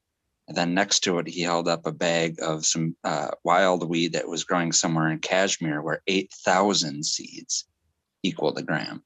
They're like poppy seeds. So Yeah, you're not going to get a wider. That's the ends of the spectrum there, right. you know. And Skunkman Sam is well traveled enough and knowledgeable enough about the different strains that, I mean, maybe you'll find one that is 5 seeds a gram, instead of 6, but it's not going to be much fewer than that. Yes. Maybe there will be some freak mutant or some genetic breeding that happens that makes like 1 seed per gram. Like you just get some fucking real like malt balls type thing. But that's interesting. I'm glad that you shared that because I have watched a lot of Hash Church, but I don't recall that particular. I can't remember. I never saw it. Exact episode, but supposedly they're mostly used for either fish bait or just snack seeds. Like in your hand, just snack on it. Yeah, no. A lot of hemp was grown in China. Has a long history of hemp. Still, even to this day, they grow hemp, but like the THC cannabis is very frowned upon there, unfortunately. Even though that has a long history there as well. But a lot of people don't know this. The United States has a huge history of hemp. There's a lot of hemp town, like cities called like hemp town. I'm in Wisconsin, and they had, if you know, Hemp for Victory during World War II. They allowed Wisconsin and Kentucky to grow fiber-producing cannabis strains for the hemps and the parachutes and all that kind of stuff. Paracord, ropes, paracord, all that. Even back in the days, sails is what allowed people to fucking sail from continent to continent. But there were people in Canada, even still to this day, that they grow hemp just for seed. Like a lot of hemp is just male, female. They just fucking throw tons and tons of seeds out there. From what I pollinate themselves, and then from what I understand, that's what the hemp market is actually most efficient in, and they want more seed producers. But the whole fear is, if you grow tens or thousands of acres of hemp seed product, everyone's fearful of all the other outdoor around it getting seeded, right? They banned it in Humboldt, permanently banned. Hemp was just recently, like within a few months, they permanently banned outdoor hemp cultivation in Humboldt County, which, I mean, with their legacy, it makes perfect sense. One farm, like you just mentioned, could ruin the entire county. There is such thing, though, that displays itself once you get into F6 and F7 inbred lines. You find those pistolless varieties. And theoretically, it can be possible to find pistolless varieties through either S1 or back crossing, cubing, finding those plants and then line breeding them with something else, getting to an F7, and you can theoretically get any cultivar to be pistolless and barren for pollen. Breeder Steve's working on that. He figured out that if you S1, S2 a thing, that like 50% of them with like a bunch of different strains will start going pistolless, but he had a hard time getting them to produce all the seeds to be that way. But then he figured it out recently. I think he must have either talked to Oregon CBD, who's doing it. They have an unpollinatable female hemp that they can put out. But Breeder Steve figured it out. There's like a few terms, parthenocarpy and sthenocarpy. And you see it in like seedless watermelon. Parthenocarpy is the one with this little white seeds, and he wanted like the sthenocarpy, I think, which is where they don't get any seeds at all. Right. I ironically got lucky in it. Well, not lucky in the sense of me purchasing this bag of weed and finding all these seeds in it or partial seeds in it. But at one time in my life, got something that someone, this was in hydro or dro type, terminology back when I was growing up. And someone gave me something that was like, well, this is baby dro. And I'm like, what do you mean baby dro? I'm like, well, it's really good, but it still has like seeds in it.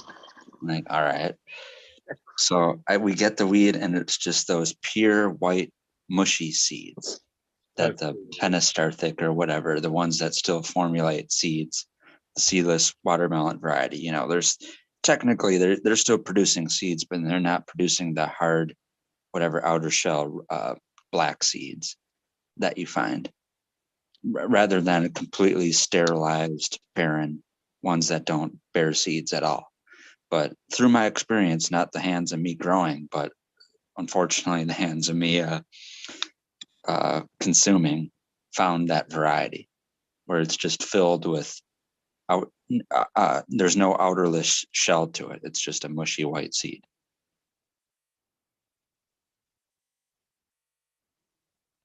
But yeah, supposedly that's how Breeder Steve described the difference of the two. Bear with me, guys. I'm trying to figure out what's going on with my internet. They're coming for you, the aliens. We're spreading too much knowledge. I guess. I don't know. Satellite went down, and it shows like though it shows like the Wi-Fi of the satellites working, but the LAN connection won't work for some reason. Which my computer runs on a LAN connection, which you'd think that'd be the one that would work, and vice versa. But I don't know. I'm rebooting it and trying to fucking get it going. I just want to throw it out there. I miss seeing Ali Noble. We haven't seen him in a little while.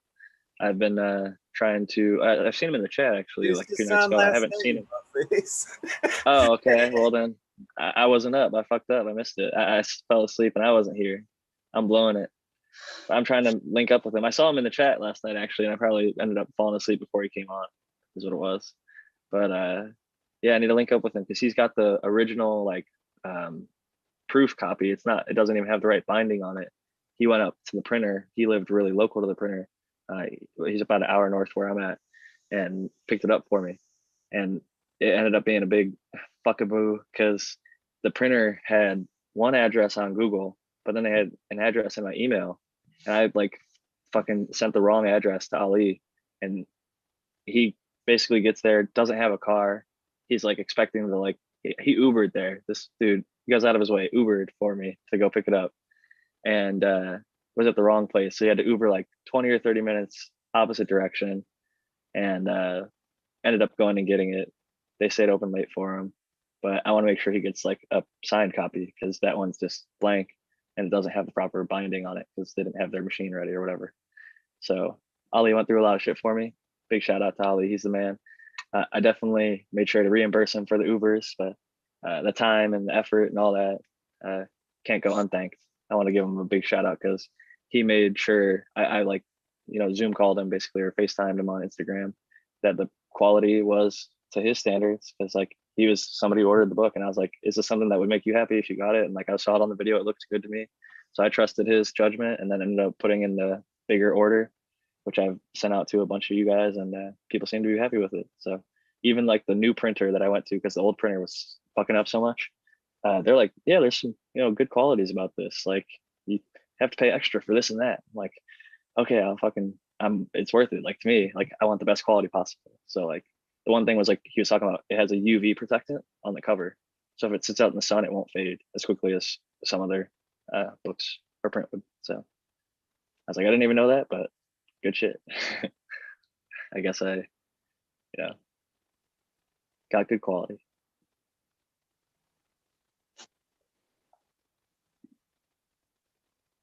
Everyone's muted, just smiling at me. What happened to the feed? Are we back live? Oh, we've been live. Eagle's just been. Yep, Eagle's the one that's trying. His internet's going on. I was turning into the paranoid conspiracy theorist, thinking that we're saying too many truth bombs and they had to cut us off. I've thought that for a while too, but then sometimes I think that it's just some hater like fucking DDoSing Eagle, like sending him a bunch of like, some people can do that shit. It's like a denial of distribution of service or some shit. You basically just send a bunch of like packets of information to somebody's internet and it like overwhelms them. They like have like thousands of computers all send him like basically like what's equivalent of like thousands of hours worth of video, all just hitting his Wi-Fi at one time. It just crashes everything. But he has a VPN and he has like a Wi-Fi and a satellite. So I don't know how they get all this shit. I think it could just be he's like so far north, the weather's crazy. Just fucks with it. A damn polar vortex. Price you pay for living in the middle of nowhere, I guess, but comes with some security. I see Eagle again. Got the computer. Well, I'm on the Wi-Fi, not the LAN now. I don't know what the hell. Between Smiley's episode being fucked up now and my LAN being fucked up, I think it is somewhat DOS attacks. I just think that maybe they have both IPs. I don't know. That could be it. It's weird how it comes in waves. I won't have it problem for a while, then it'll come out of the blue. If I don't post, man, I'm gonna rerun that show with Intergalactic. It's fucking badass. Jack, he's going around and collecting fucking scraps from the trash and basically he's got a process that he composts it or they would dry it down or dehydrate it down, and they would powderize it, get it tested, all the different ingredients, and then they would mix it all together in a pelletized form. So it was all like recycled trash that you can basically, it's a pellet you can throw on your fucking soil and feed your plant with. So it's a killer concept idea, and he's making it work, and it's fucking cool, man. So yeah, I hope it gets out there because more people need to hear his fucking story, man. It's cool as shit. It's right here. That is cool. You know, in Michigan. You hit record, right? I did not know. Oh, I did. Oh, fuck. No hindsight, right there. That is so hindsight too. Eagle said the same thing, and I was like, "Don't." Next time, for sure. With for these, because you only do them every so often, I think you have the space hopefully on your computer, at least for one episode at a time. Download it, save it, make sure you can get it on Zoom, Vimeo, WeedTube, Spotify, all the different podcast platforms, Apple Podcasts. No, that's going to be a protocol, man. I want to try. I'm going to just hit record every time. You know what sucks is WeedTube was only was only created because the WeedTube community was the beta test for YouTube censoring everyone. You know, I've been uploading to that format too, and it's slow, and I think they're only video a day, so I can't even keep up to what I'm wanting to upload. And then if I remember reading it right, I think they're going to cap me off at 15 gigs, which might mean I'll have to erase old episodes to keep new episodes up. Make a second and third looked in account.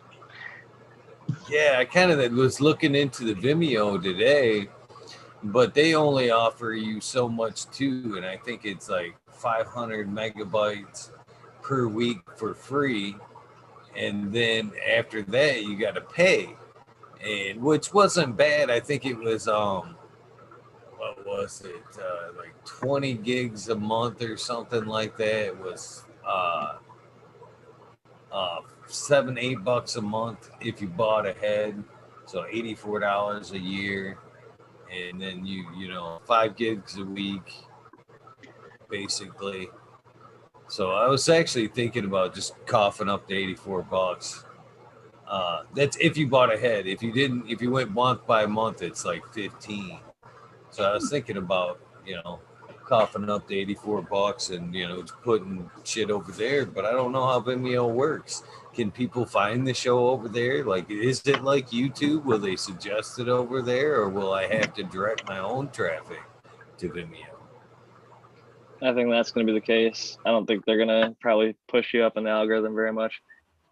But I think WeedTube or whatever, even if you just get a certain amount of episodes, like some of the highlight ones that are special to you or whatever, like maybe the first or latest, whatever you feel like sticking up on any of these platforms, it just makes it so if the main one, which is the YouTube, goes down, there is some other platforms for people to like find you, know about you, and still you can announce like, oh, they got my page, go follow me on my Eagle Gardens 2.0 YouTube.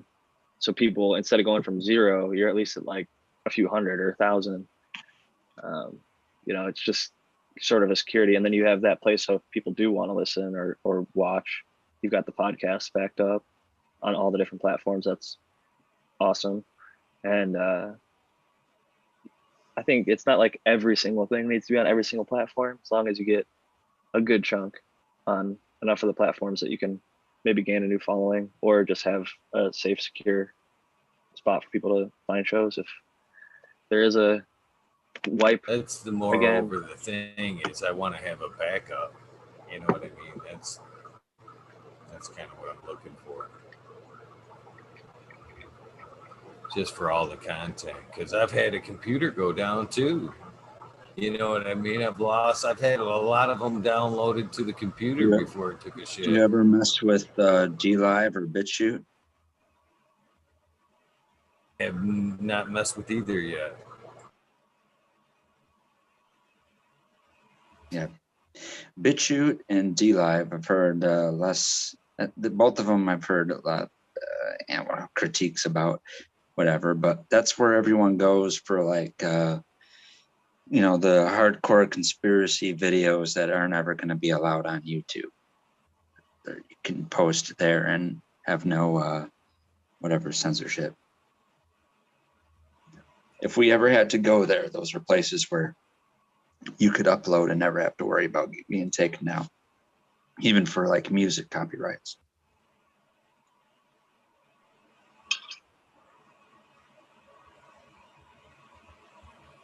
It's good stuff to know. I hate to say it. I hope it's not the case, but I think that there's going to be another wipe of cannabis related and or any like adult content related YouTube channel, because like the YouTube kids just keeps growing and they're like making more money and they're doing more monetized advertised shit, and like if we're not conforming to like advertise and be advertiser friendly, they're either gonna like push us so far down in the algorithm or just like delete our shit like at some point. Maybe that's not pessimistic, but it's happened so many times on so many different platforms. I'm just like, when's the hammer gonna come down again, because it like the last time the communities were going for so long, like uninterrupted, and then just boom, all of a sudden, just pulled like how many channels? Everybody's favorite channel, If people were around back then, they remember. Basically, everyone lost their page. So, now we've got these new series of shows, Eagles. Some of the ones I've been on. There's a bunch of them that came back afterwards too. They rebuilt, but I definitely hope it doesn't happen with legalization moving the way it is. Hopefully there's less reason for any of these big networks to remove cannabis specifically, but you never know. Yeah, I think it's DOS attacks tonight and just went down again on the other network. So, yeah. It's all good. Does suck though on the episode. I hope that gets figured out. I know it's probably not gonna, but not gonna. Good vibes. Yeah, I'll get a hold of Josh, man. If it's whatever, I'm sure he's down to come talk. He already said he was down to come talk again, so it was cool. Yeah, I hope it posts too. That sucks. It really sucks. And to kind of go back to that, and when you thought chat wasn't there, how awkward. It's weird, isn't it? Is it not a whole different tone if you know they're not there? I was like texting you. I was like DMing you. I was like fucking stopping the program. Ego, what's up with fucking chat, bro? Like, it sucked. It's weird. I don't know how to describe it. It's like when you do the show and chat's there and it's up and running, you honestly feel like it's in front of an audience kind of feel to it. You know what I mean? You feel like there's a presence on the other side, but man, you can't see that chat and it's not running, man. It feels like you're doing this shit in a fucking gymnasium with fucking nothing but crickets. It definitely puts fucking a different vibe to it. Well, and on top of that, it says like this action is not allowed when you try and type in there. So like I'm not even allowed to type in there from like my Jack Greenstock account. I'm like growing with my fellow growers from the Cheap Home Grow account. So I had to like log out of my I'm already logged into both. So I just had to like click around and like frantically go from one account to the other so I could hit like hey or go or like whatever so that everybody else starts piling in. But like thankfully I had like a panel of people. And I was like, all right, this is Jack Greenstock and up next, so-and-so. And so as they're going, I'm fucking fumbling around on the keyboard trying to like make it so everybody can type. And like one of them even calls out like, why don't we have a chat? And I was like, I'm working on it. Like, so we got it going, fortunately, as we always seem to do. But you figure they'd have that shit figured out by now. What the fuck is going on? YouTube is... From my end, it was really weird because... I don't know if it was Smiley or actual Eagle who did the thing to comment in the chat room first. But I saw that, and then it looked apparently to me that other people and myself were chatting in the chat room. But then Smiley, like 5 minutes into it, said that the chat wasn't working. I'm like, I wouldn't know that on my end if that's not the case. I just had to refresh the page. Okay. That happens sometimes too. It's a motherfucker, man. This shit is like honestly way more difficult than it looks. We make it look easy, or maybe we make it look extremely difficult. But we do it high and not Oh pre-recorded. yeah, that's a whole I nother Live. don't think I what are you talking about? Go watch someone else's stream that has nothing to do with cannabis. You know what I mean? We're holding it together on fucking, you know, a 2 gram a day dab limit right there. That's a limit, dude. I've had a gram that I don't fucking know. I've been hitting this for well over a week now. It's way true. I suppose that's the extent where that's all you smoke for. You're mixing it with flour though, right? He only smokes just Yeah, dabs. yeah. My primary joints. I only smoke those actually with you guys, really. I just love this Just the- vaporizer, man. I just try to. Go ahead, Eagle. I was gonna say just the dabs with us. Yeah, I just try to Dabs fit on? in with everybody. I can't be the one that's not. I'm honestly Oh, that peer way. I pressure. almost only dab here because I like gotta the take my dab hat song. off. No, you guys, I can't do that either. Shit.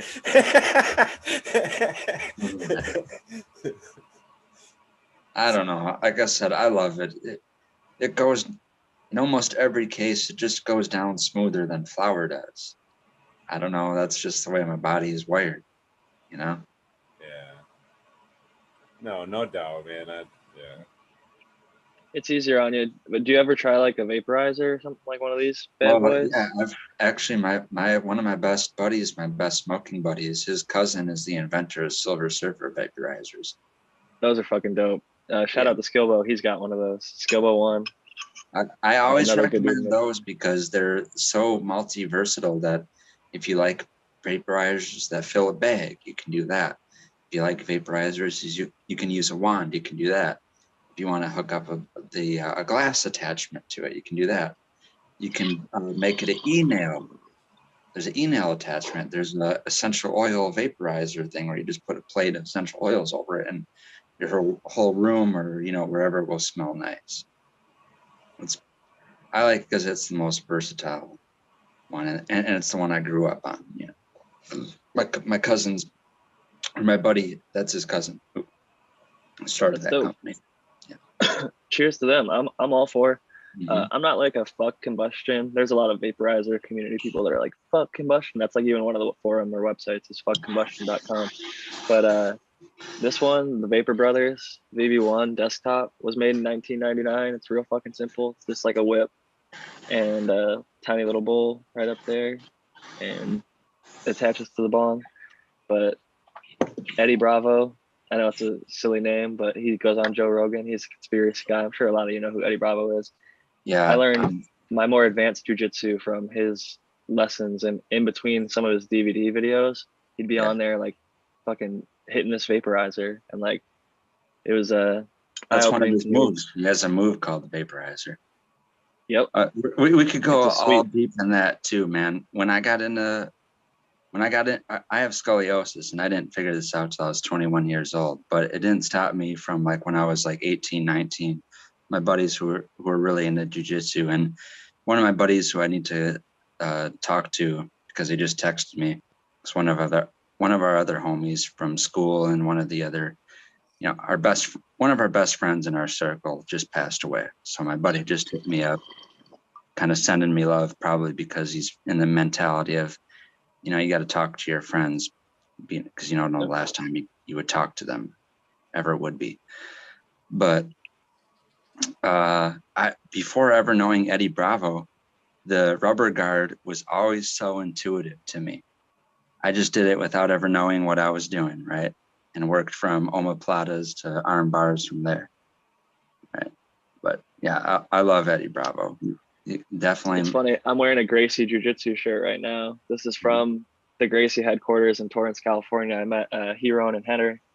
Took a few lessons up there from the place, and it was a good time. I love Jiu-Jitsu for sure, but I think I like a combination of both the old school and the new school. I think they're both super effective and great for teaching self-defense.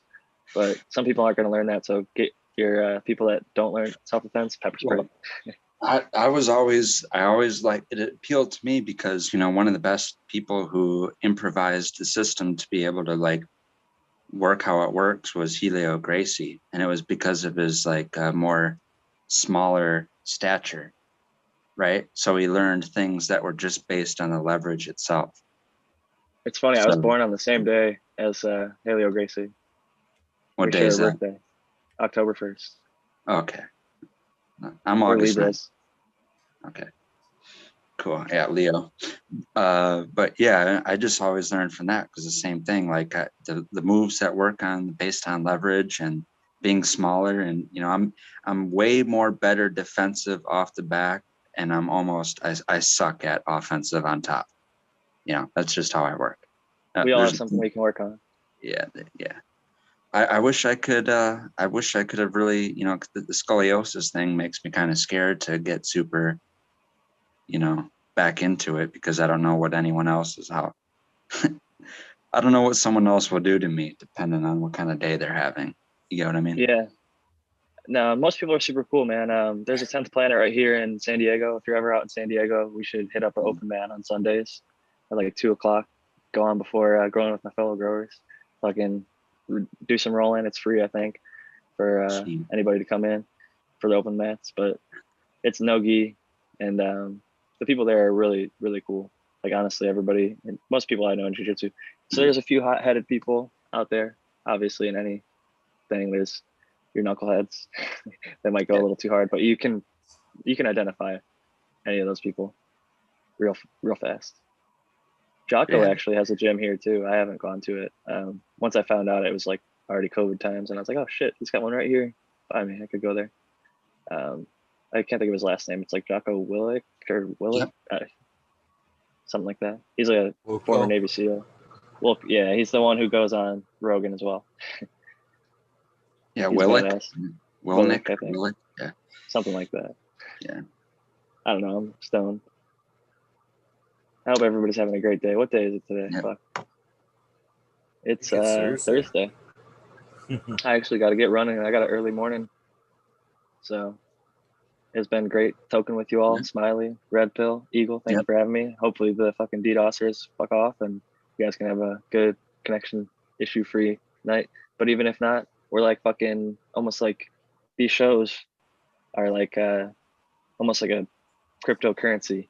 It's decentralized. So even if you take Eagle down, we got Smiley's internet, you got Red Pill's internet, you got my internet, and whoever's gonna jump in after I jump out. So God bless try and take Eagle Verizon. down. Hell yeah. All right, y'all. Have a great night. Peace and love. Thank you so much for having me. I'm gonna jump in the chat Peace. for a little bit. Yep. See you. Yep.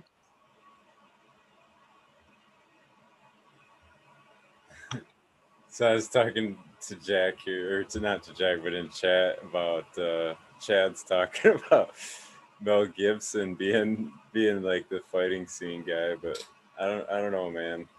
That's a hard sell there, I think. Yeah, he did do some movies back in the day, but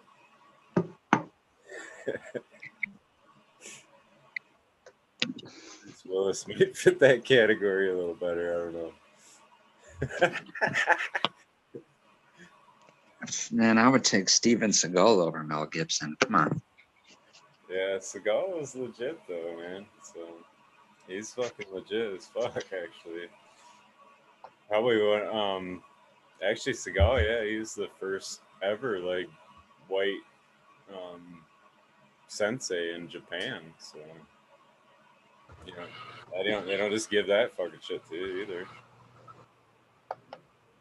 What up, Rez?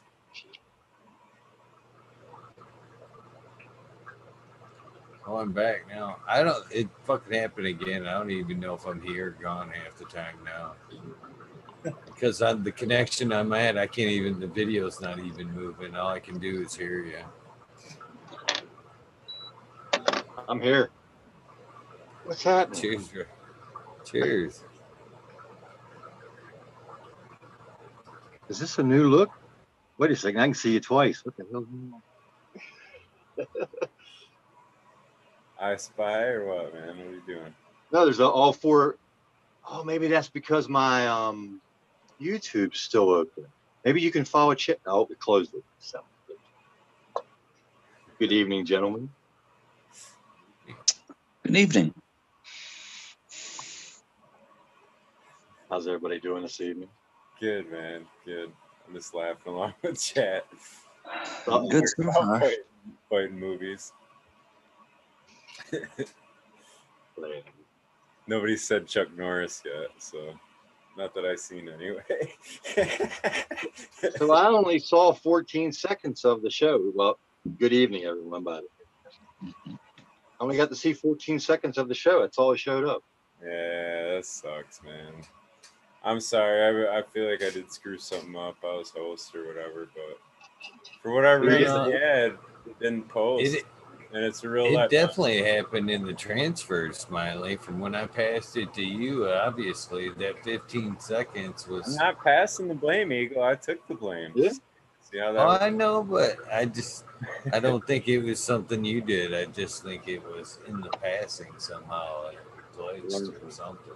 I don't know. Yeah, it must have, because 15 seconds was probably about what it did when you switch off from it or whatever. So maybe the only thing I can think of is maybe because I made you the host and I immediately clicked out of the meeting. Maybe I should have waited a few more seconds before leaving the meeting. It fucking never happened. maybe. So. I don't know, man. We'll figure it out. And hopefully we'll get another chance of, I don't know, getting Intergalactic back on. Some cool shit though, Rez. So you'll have to check out his page, and if you want to go to the website, it's Happy Coast, HAPPYCOAST.org. And he has he's gonna have a compost up, and he'll have some pelletized. I did see the link down below the in the whatever you want to call it, Video the description. show and description. Yeah, I was listening to Jack talk about finishing. I was like, oh, he's talking about finishing small pots. I wanted to ask, and that's the problem with me and listening. I'll leave the phone here, and you guys will talk about something. I'll go in the room, be gone for half an hour, and I come back, and I'm like, oh shit, I missed a half an hour of the show. But now I was in there checking on the small pots, Yeah, going good. It's cool. Eagle, how'd your barn burn? Maybe he's out of the office for a second, or he's in the other office.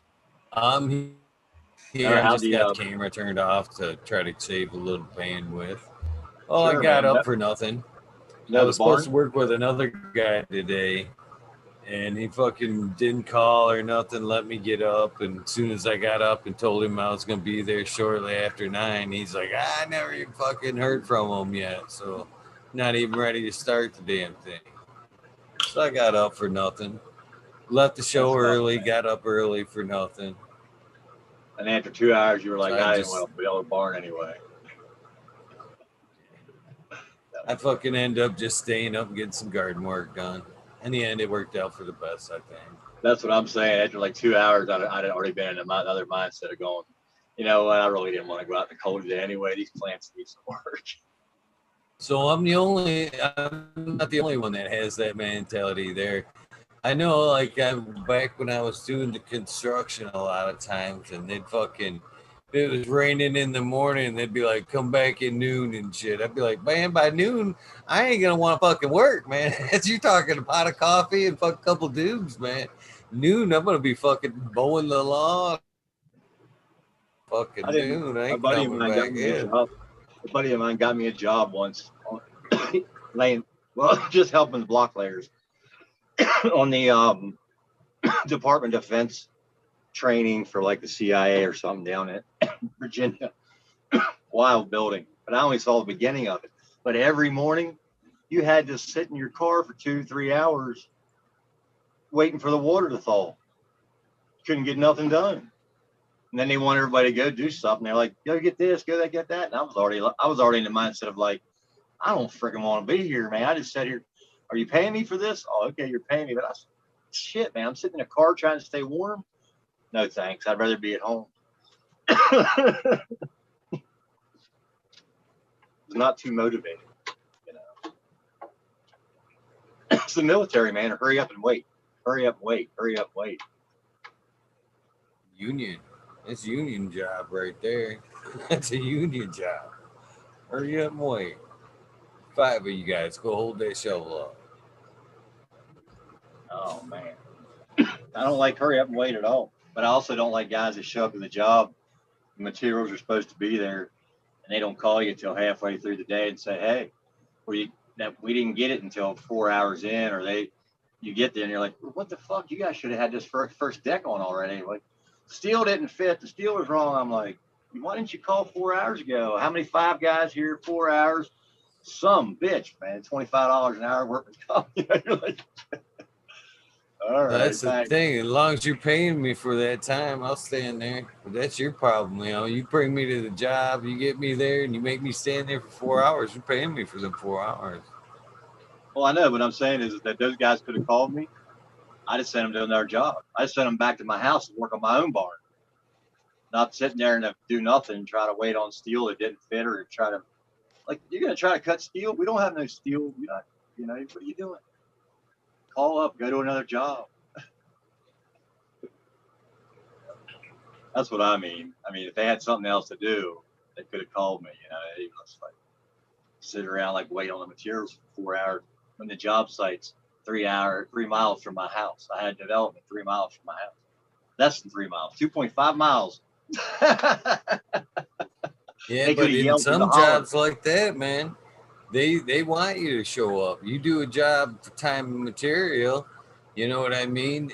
You want your guys sitting there that fucking 4 hours waiting for material. Oh, yeah. You're charging for that shit. You know what I mean? At some point, Hey, I've been on the receiving end of that as well. It's like pull up in a tractor trailer in the last 20 docks. There's only one dock full, and if they don't get you by 5, they got to pay you for a full day at $50 an hour, automatically 24 hours, right? At the max, or $500 was how it worked out for that company at that time. And I'm getting ready to get out of the truck, and I see it. It was on the delivery instructions. I saw the truck backing in. He hit the dock. I walked in. I was still on time. I walked in. He's like, "What do you got?" I was like, "I got a freaking pallet. You got this whole thing here." He's like, "That's gonna take all day to get this truck done." I was like, "Oh, I guess it sucks to be you. I guess you should have unloaded me first." I said, "This cost you $500." And they don't care because they're just warehouse guys on the floor. But the company just got charged an extra $500 for a load they could have got off in 10 minutes and counted down in 20. But did I care? No, it was freezing cold somewhere up in New York, and I wanted to stay in the truck and watch TV. So I was like, $500? Sure, baby, I'm sitting here today. Same thing. Fun times. I don't miss it.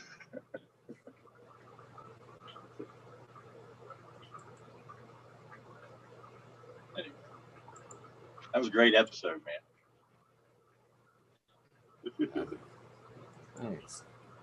I hope it's somewhere in there. You already found out it's not recorded at all? You can't find it? I was in the garden if you were talking about it. I can't find it. It's saying 15 seconds on my end too. That's stupid. How can it start a video and not know that it was like, you know what I mean? How can it cut it off at 15 seconds and the video never fucking stopped? Did you say welcome before you transferred it? No, that might be. That's about 15 seconds in is where I did say fucking welcome. I wonder if that's it. Somebody look real quick. You might have found a glitch in the matrix. Right. Yep, you're right. That's 15 seconds in is right about when I hit welcome. Just hit my head right now, man. Maybe it just realized that, my Zoom and my YouTube weren't corresponding with each other. I don't fucking know, but that's I know why they did that. But I think they did that for the sole purpose of trying to get the moderators who are just putting on, never say anything, or somebody else is doing it, to make sure they actually they were involved before it starts. You know, that's just my theory. Pavlov's dog, they keep training to do one more step to get to the next step. They give you one more step to get to the next step. They give you 3 more steps to get to those 2 steps. They give you 5 more steps to get to that one. It's high school all over again. It's education again. They're starting back kindergarten retraining. I was wondering how what they're going to do with all these people who didn't have any job and weren't going to drive trucks anymore. If they said they were going to ever put automated ones out. Everybody's just going to sit behind the damn TV now and just.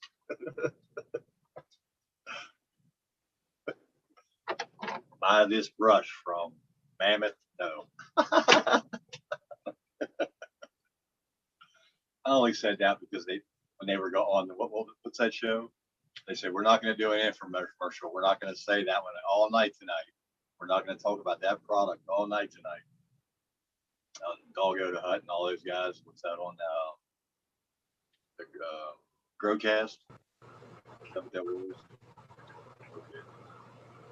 No, not Growcast. What shows that they're not doing right now? He was talking about putting back up. I love his greenhouse, by the way. Doggo up here out there watching. I think it's awesome.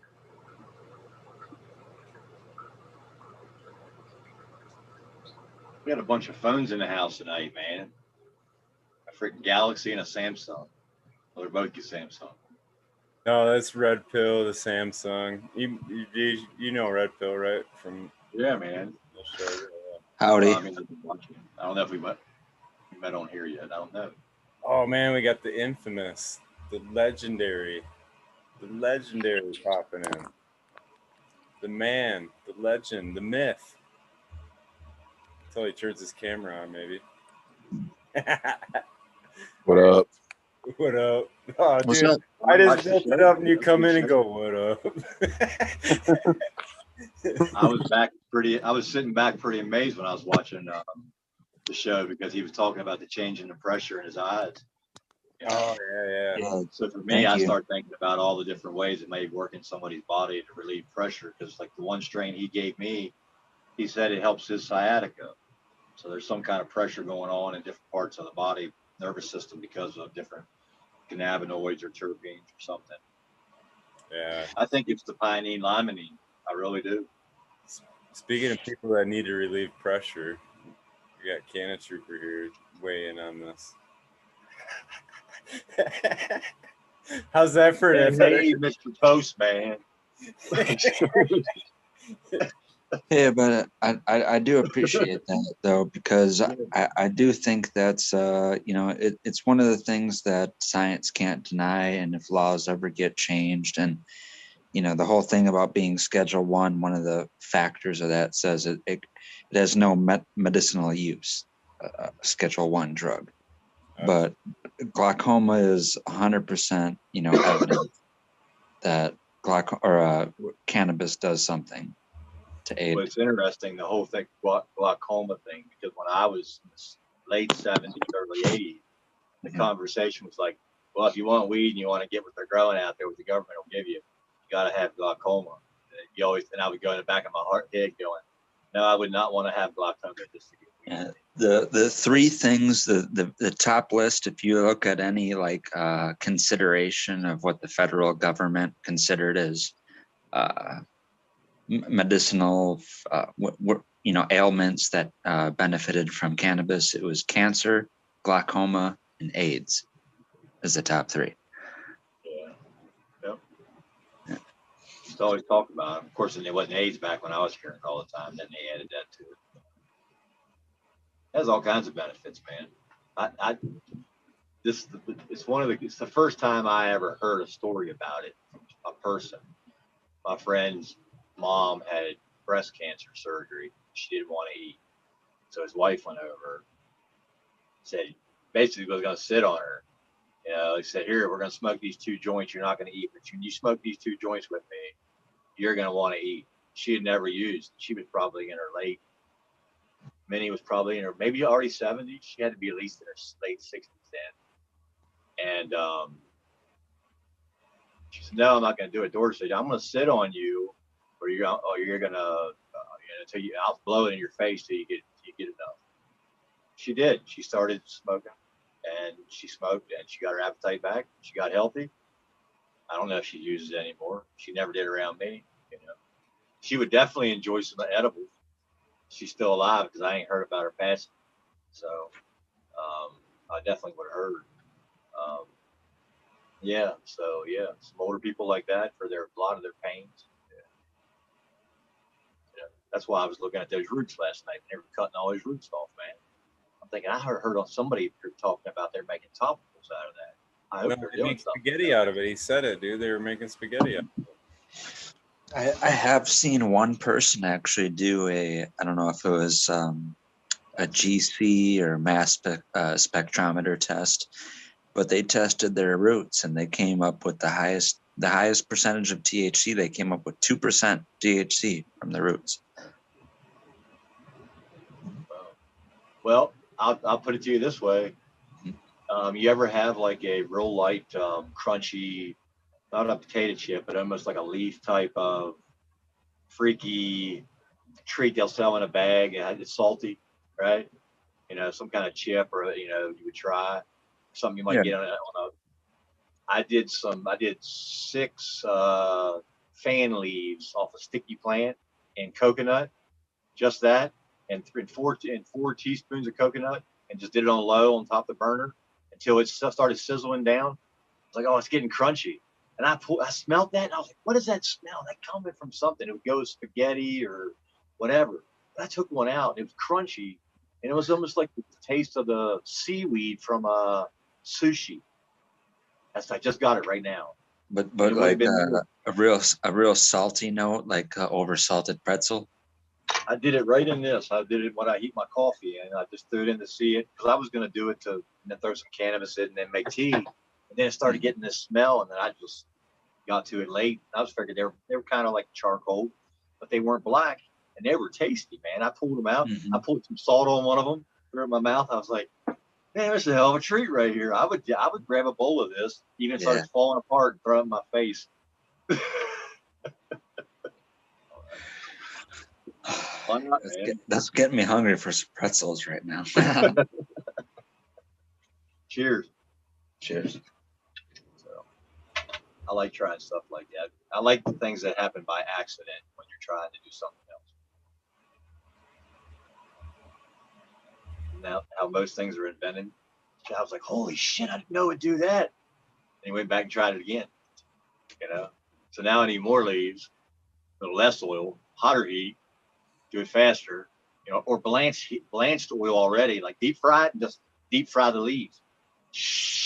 Yeah, I know a buddy that he has a culinary background. He's a chef by profession, and he taught me the blanching. You can take the chlorophyll off of flour before you even put it into oil or butter, and that way you're not getting any of the chlorophyll into whatever you're mixing it with. How do you do that? A hot water bath. You rinse it over time. You have like a little whatever those colander strainers or whatever, and you put the weed in there, and you put water at like right underneath the temperature of boiling, and you rinse the water through the bud, and it'll take off the chlorophyll, but it won't. The THC isn't soluble, if anything, because it's right under the temperature of boiling. It'll maybe decarboxylate the flour to some extent, but really what you're doing is you're stripping it of chlorophyll. You ever seen a big espresso strainer? The big tubes that stand up, or I don't know what they call them. It's for making the juice for the next day. They make it the first day, and it drips through a big container, just drip. Big, like whatever, like looks like a rosin type thing. I was seeing one of those when you were saying that with the tube. You could pour down and we'd be inside of it. You just pour it at that temperature over top and flush through. Be right at the bottom. The tube would be used. Well, in a scientific setting, it's called a soxhlet extractor distiller. I am not the chemist in the room. My brother is. So. they usually, it's a thing where you usually do, like, say if something's really soluble in THC, like if you wanted to use butane, if that's, you know, what uses the best solubility for the oils that are on cannabis to strip them off. In this case, you would use a sock slit extractor and run just H2O, just water. And it's like a double-ended thing where the bottom of it is a boiling flask that boils water. The top of it is a condenser that condenses water. So yeah, it's a continuous thing that runs over and over and over again. So you're constantly generating steam and you're constantly condensing water. And that hot condensed water strips, in this case, if you're running cannabis or, you know, flower in this apparatus, you'd be taking off the chlorophyll. But because THC isn't soluble in water, say you run this thing for like 6 to 12 hours, it would totally strip the polar or the water soluble constituents of the flower, but leave behind all the non-polar, the essential oils, the cannabinoids. So if that's only if you wanted to really get technical, and if you really want to remove. There's so many uses that people. I mean, and it's always great to throw it in the compost pile. 100%, whatever you do it. But I just think there's so many things that go to waste with leaves that could be used medicinally for people that they're missing in their daily routine, and they're already growing it, you know, just by throwing some leaves and some stuff. Well, and you know, like how do we know what the exact end of the entourage or ensemble effect is if you want to make like an aerosol or full spectrum oil? Is there some extent? Have you ever smoked leaf and got high? Yeah. I mean, I have smoked trim and leaf. I've smoked leaf and coughed a lot. Yeah. I'm just telling you, you're gonna cough a lot. It's really gonna be harsh. But I mean, I remember more than one time where I was months without any weed. I knew damn well what it was to get high. And I pulled a leaf out of a photo album that I had that I'd stuck in there off a plant. Like, oh, there it is. I'm trapped at some relative's house. Nobody's got any weed. 2 months later. And I'm like, there it is. And put that thing in a can, crush it, go get a beer can, you know, drink it real fast. Be like, fuck, man, dark side of the moon, man. Like the dark side of the moon. That high off one leaf. But it was a good plant that came up, was in flower. So I don't think I've ever smoked one off the veg.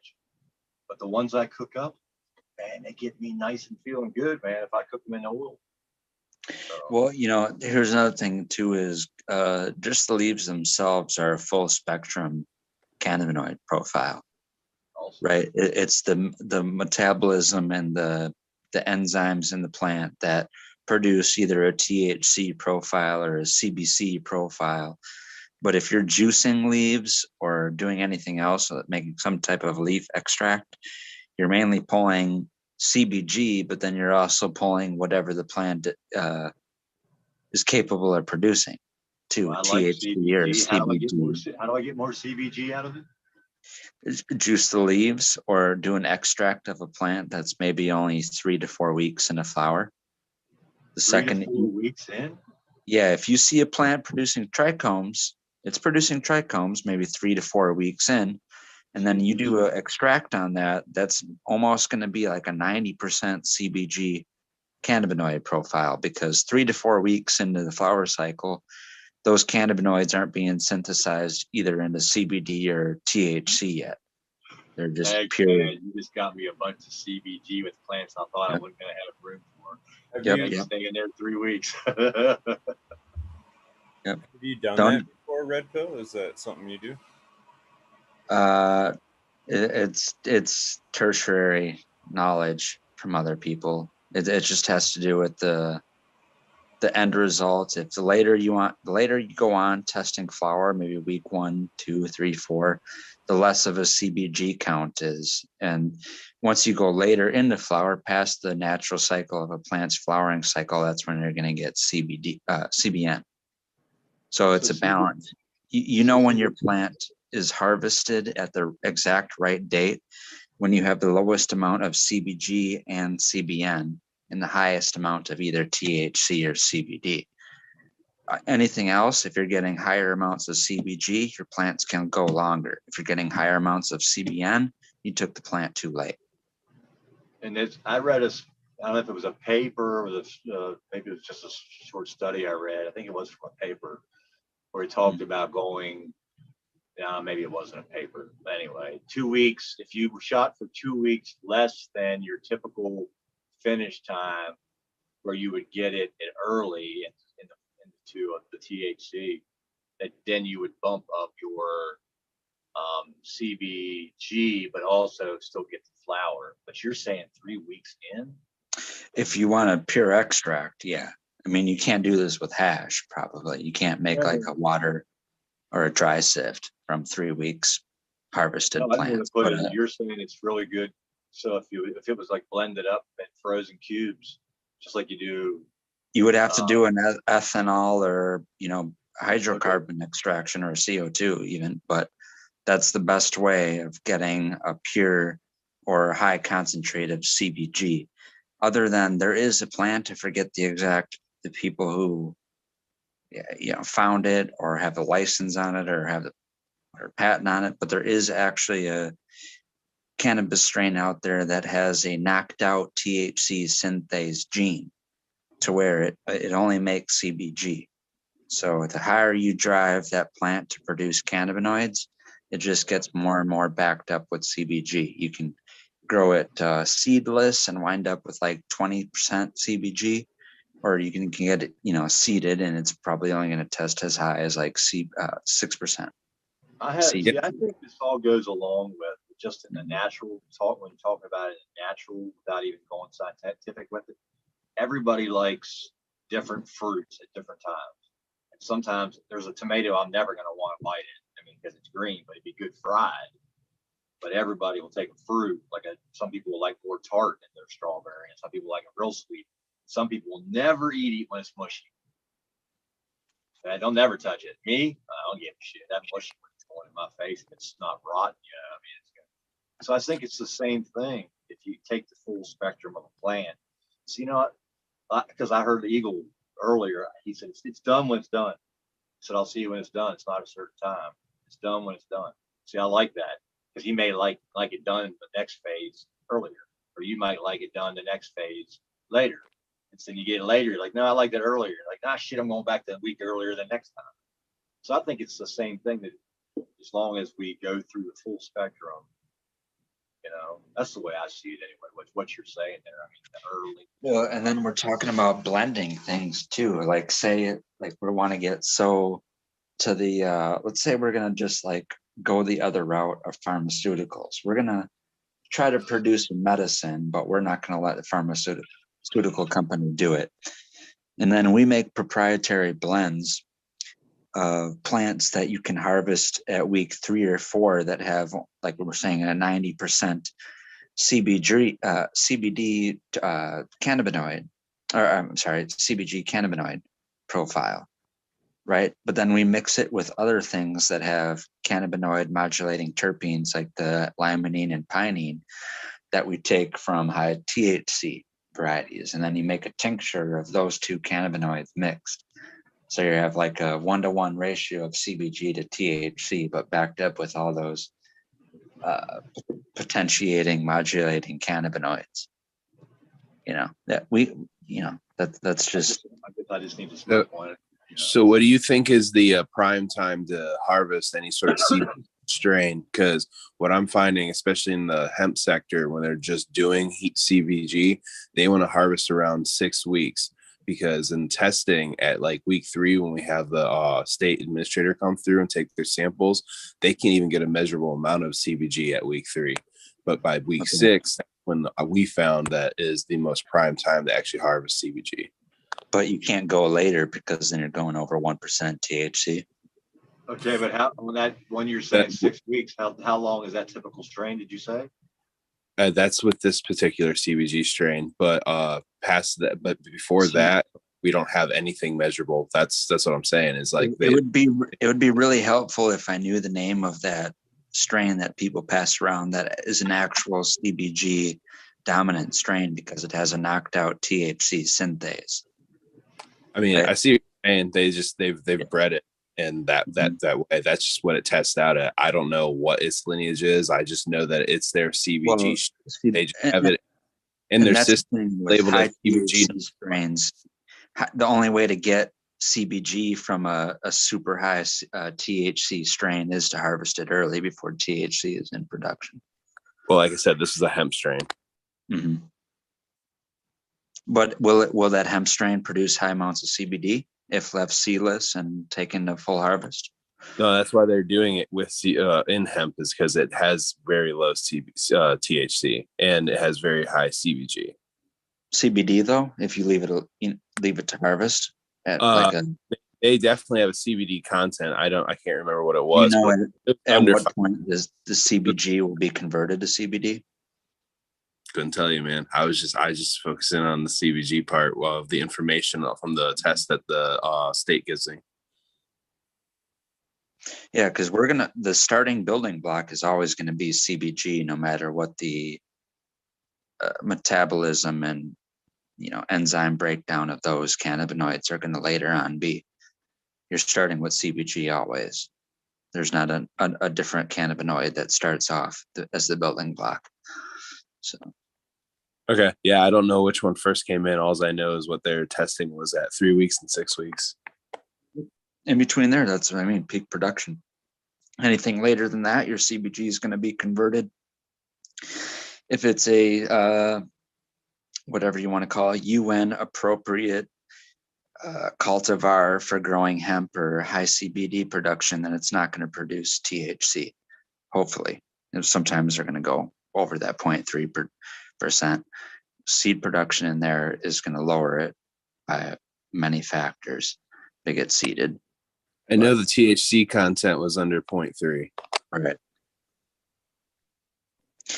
See, so it's really what you want to end up doing with that plant, because even like if you find like a variety that you can end up growing that's got like 0.1% THC but 28% CBD, pulling it at like week 3 or 6, maybe that's a higher producing CBG plant. I don't know the exact amount that your test showed, between whatever 3 to 12%, what I mean, is what I would guess at that point, cannabinoid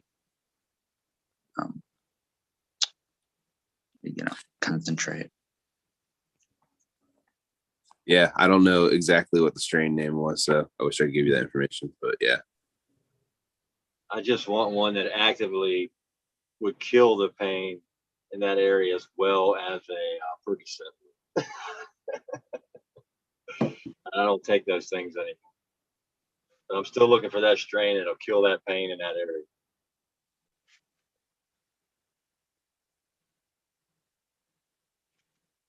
CBDs, right? CBG, the hemp's the way to go, right?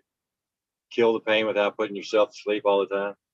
Well, CBN is what's going to make you go night-night, right? CBN. And then I would call CBD the balance in between CBG and CBN. If you want to call both ends of the spectrum, CBN is going to go night-night. CBG is going to be what you can smoke the most of and still feel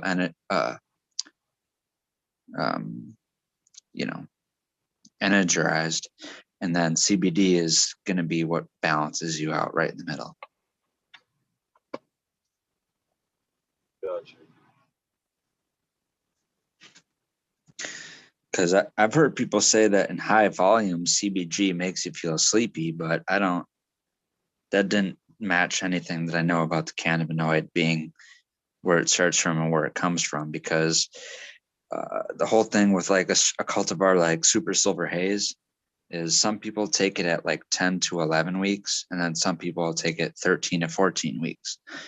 And the psychoactive properties that people associate with hazes are taking from those earlier harvests, because they don't have any of the CBNs. They're mostly pure THCA, with not even a lot of the THCA being converted to Delta 9 regular form THC. So it's a lot of THC with maybe 1 or 2% CBG because they're harvesting a haze plant somewhat early, and that potentiates, in this case, a lot of the terpene profiles are humulene and terpene.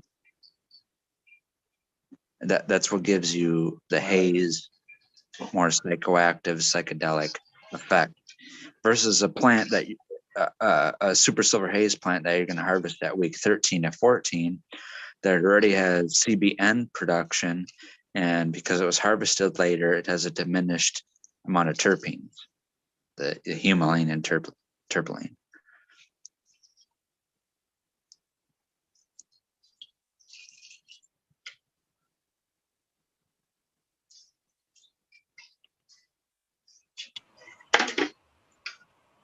What's up, World Last Hope? Might as well jump. What's going on, guys? What's going on, man? I was saying you wanted to jump in on the combo. Yeah, why not? I might. Yeah, for a little bit, why not? So I'm trying to water, little gimpy, but I'm all right. I actually had a question that I had pulled back. I'm going to start off with this, but I was thinking about more plant ferments, and you're familiar with cilantro, or in the case of it going to coriander, right? You ever hear of anyone making a plant ferment with cilantro? Yes, especially if you were already feeding cilantro with K and F inputs, and then harvesting that cilantro and making itself a plant ferment. And mainly I asked that question because it's very abundant in a lot of different monoterpenes. And I was wondering if, making plants that themselves are already really high terpene producers, making ferments of them, does that translate or, inhibit the plant you're feeding it to produce more terpenes? Well, it definitely enhances them, of course. Just plants feeding plants, when it all breaks down to it, it's way more simple than most people think. What do you want to enhance? Okay, find something that's super high in it, start feeding that consistently, the plant starts adjusting to it, starts enhancing that zone. You do that with myrcene, terpene, pretty much any and you can tailor each strain to actually be different flavors individually, even if you're growing like 200 pounds of this, 200 pounds of this, 200 pounds of this. I can make 75 pounds taste like this, 75 pounds taste like this, 75 pounds taste like this. And it's all the same strain. It all will smoke and taste a little bit different, but I'll hit you the same. Because cilantro is really high in terpene alcohols. And the terpene alcohols are what people are expressing when they're talking about a joint burning the whole length of the joint and the taste of it not staying the same till the very last of the joint. Those are definitely. I feel like the myrcene levels have a lot to do with that too. Honestly, myrcene and terpene for sure. Yeah.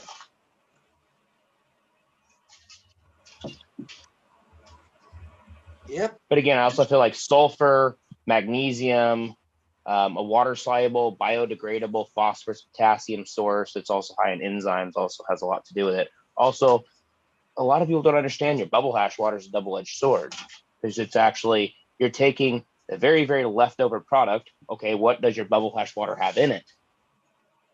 Terpenes, flavonoids, THC, myrcene, fucking high hormone levels from your plant being finished. Also, dude, all kinds of other different shit. But it's just like, if you're straight up feeding that to your plants consistently in a fermented form, it's immediately available. The plant can uptake it, but it's concentrated, so you're not having to feed 5 gallons for a 5-gallon regiment. You can actually ferment it, concentrate it, and use 1 to 5 mils. So you just made 5 gallons into like fucking, let me think here, 15,000 gallons worth of food. And it's terpenes fighting off pests. It's late hormones helping the plant progress. It's THC feeding THC. And then you're also taking the straight up microbes from your last run, transferring them to your next run. And then when you have your next run, you pour out a quarter of it and add a quarter of your next batch. You just keep doing that. And all of a sudden you're starting to make almost like an IMO colonization. You're starting to add more and more different types. And then the bad guys start getting eaten. And then you have a super nice concentrated mix. It's just like, dude, after a while, like you start realizing once you start dialing in your ferments and using them for so long, dude, they become so strong, nothing can touch them.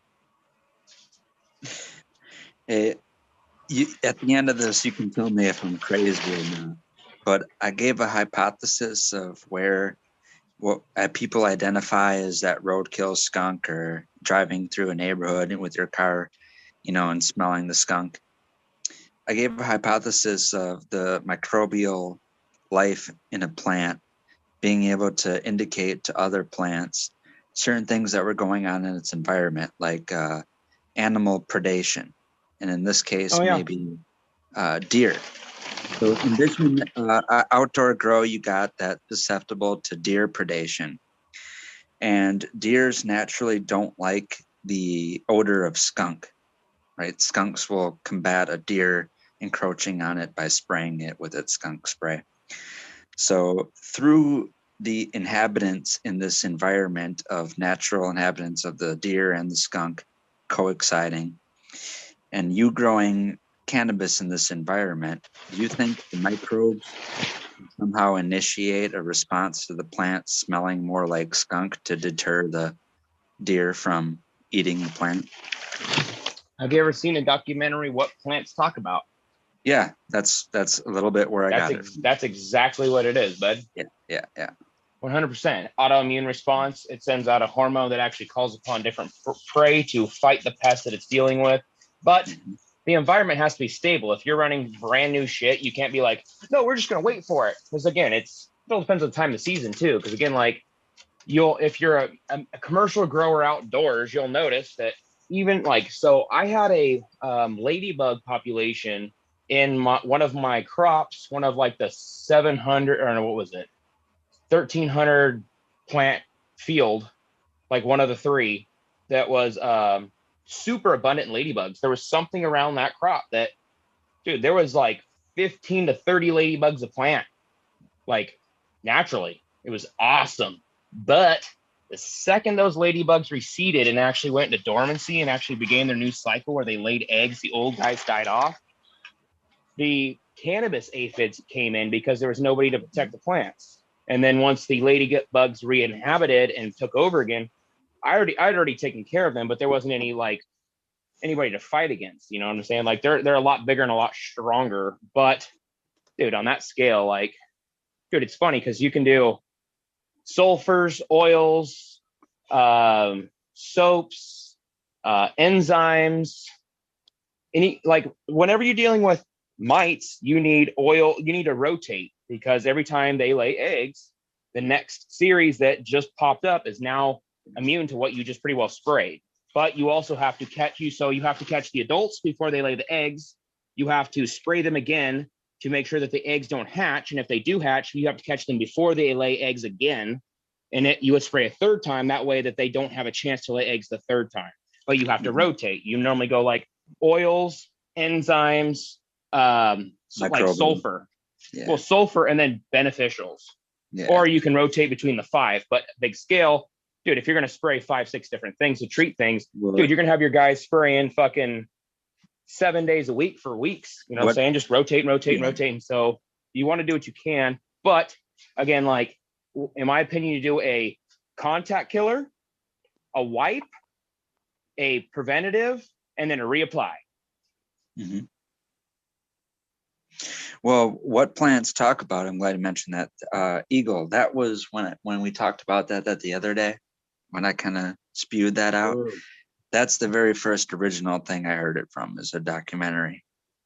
Dude, it's insane, because again, they have plants that are naturally evasive. So they start taking over different species. They actually start dropping seed and start like over dominating the space for canopy space. So they actually suck the light out of the air and suffocate the other plants out. There are certain plants that actually, the second that, so for instance, like if this, okay, I'm not going to even bring it to the cannabis world. Okay. So there is certain plants out there that certain pests are very well attracted to because they have saps and everything else. So like say one plant gets ants. Some plants will actually put off a pheromone in the air that will actually call on a wasp, and a wasp will come up and actually start killing the ants on that plant, but it'll actually make it so the wasp is not interested in that plant at all, but it'll only be interested in that fucking prey that is attacking it. And then it'll actually try to put out pollen to be like, again, when you cut your grass, when you mow your grass and you smell it, that's the plant saying, hey, we've been fucked up. That's the self-defense mechanism putting out a hormone in the air. Where do you think the plant brain plant brain is located? Do you think that's something? The first mycelial spore, I feel like, because, again, like that comes to the whole, like, what do you think is older? Do you think the first mushroom spore is older, or do you think the redwood forest is older? Is there any bit of Wi-Fi? Do the plants work on a natural form of Wi-Fi? It's more Bluetooth.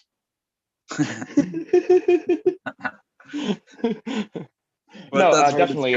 It's the mycorrhizal fungi that transmits throughout the entire mycelial flora of the forest, 100%. But it actually, again, that's another thing that's really awesome about that documentary is they took a redwood forest, they took a seed that dropped from a mother plant, the seed started to sprout, they actually put hormones in the mother plant, tried to stress the sapling out, had a something that they could actually sense the hormones in that plant, like they could visibly already, I don't remember how they could read it in the plant, but they're like, no, we can definitely see the uptake as like we look visually through the actual tree, we can see it.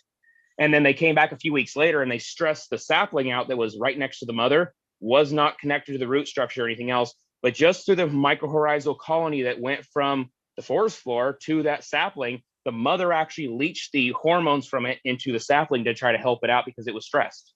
Mm-hmm.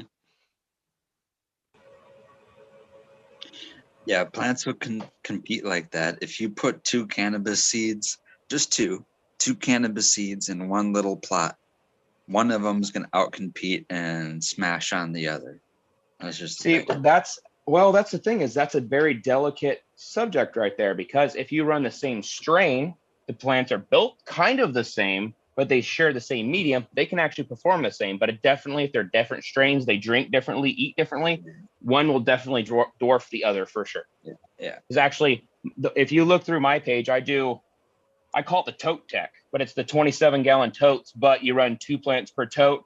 They share 13.5 gallons per soil each, but they also share root space. So, but they don't compete. They're actually super flat canopy the entire time, but I do mainly one strain per tote at least. So they don't compete. They actually kind of coexist together. They're like, oh, you're alfalfa? Fucking sweet. We're alfalfa. You know what I'm saying? Yeah. Yeah. Same in my experience. Alfalfa was a pimp, dude. Alfalfa is a pimp still, dude. That fool's been hanging in pimp for days. I hate your stinking guts. You make me vomit.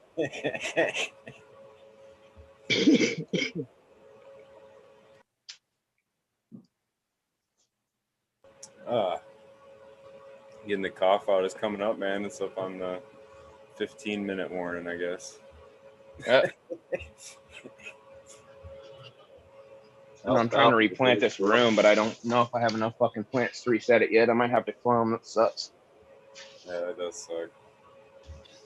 Empty spaces, man.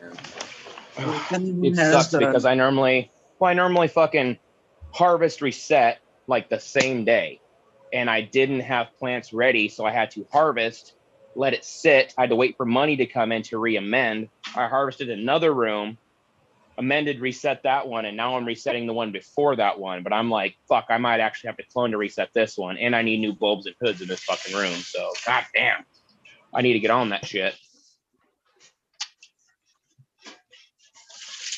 But me being hurt is not fucking helping at all. Yeah, man. How are you feeling? I forgot to ask. I wanted to ask you that, dude. How are you feeling? Rough day. That's all it is. That's normal in life, unfortunately. I got heart problems, and then when you fucking go too hard one day, you start fucking pulling muscles and shit. And yeah, I ended up tearing 3. That's not fucking fun. On your shoulder from like shoveling or some shit? No, I got one I tore the top of my pectoral muscle, like right above my nipple, pretty much.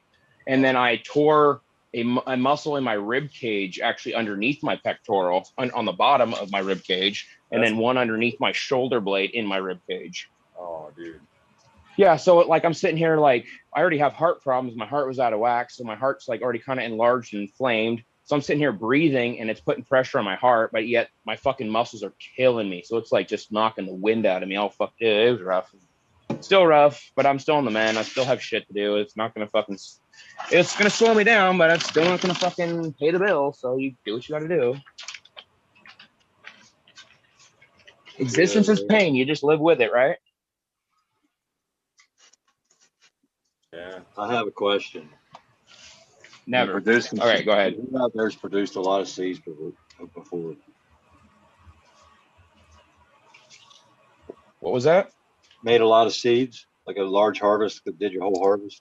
That's seed to I've bud done. ratio. If anybody saw me hold that bud up. Yeah, I've done a couple. I've done well, I did my male of my Dox OG back like 5 or 6 years ago, and then I just did the Han Solo Burger male.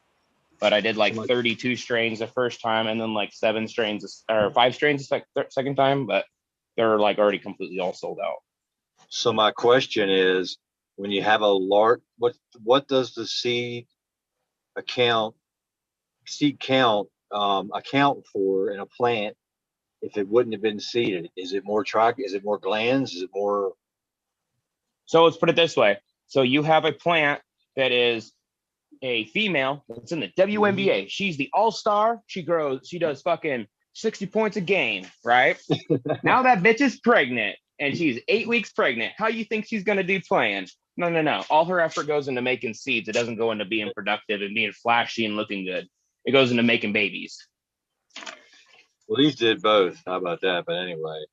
You can definitely do both, but it's not going to inhibit the trichrome content. No, that's not what I was saying. It's not going to hinder the growth, but you're not going to try to get bud. You're trying to get actual just seeds, unless you're select pollinating. No, I'm saying, what if this didn't have seeds? What would the seeds be? Just more size? Oh, you mean like if it did not pollinate that plant? Yeah, I mean, I just wonder if there's something that it translates definitely. into. So exactly. Definitely. So if the plant was pollinated, it could have been anywhere from 10 to 50%. Okay, so depends on the week of the seeds. If you get a pop, that's week 2 to 3. If you get white seeds, that's week 4. If you get full black seeds and striped seeds, that's week 5. Like done. So that means when the plant pollinated, that's how long it's been pregnant. So instead of it putting energy into making pretty buds and bulking and doing everything else, it's working on making seeds. It takes all the energy out of the plant. Right, the seeds hold all the energy, Rez. Like that's no, I'm still not saying that. I'm saying that's the nutrients for the new plant. So if that plant plant wouldn't have been pollinated, that plant would have probably produced at least 10 to 15% better. It would have gone to the yield. So let's put it this way: if you have a chick that is pregnant in the WNBA that produces 60 a game again, but then she gets pregnant and goes to 30 a game versus 60 a game, like she's still half her shit, still killer, but not even close to where she was. Right. Well, I couldn't get this question asked from a big breeder. They couldn't answer the question. Was we need to have it tested? I think none of you guys have ever had your weed tested at seeded. You don't test your seeded weed too at this point. Yeah, of course. Yeah, of course. Okay, like because again, like whenever it's going to be by a factor of 4 to 6 times less potent.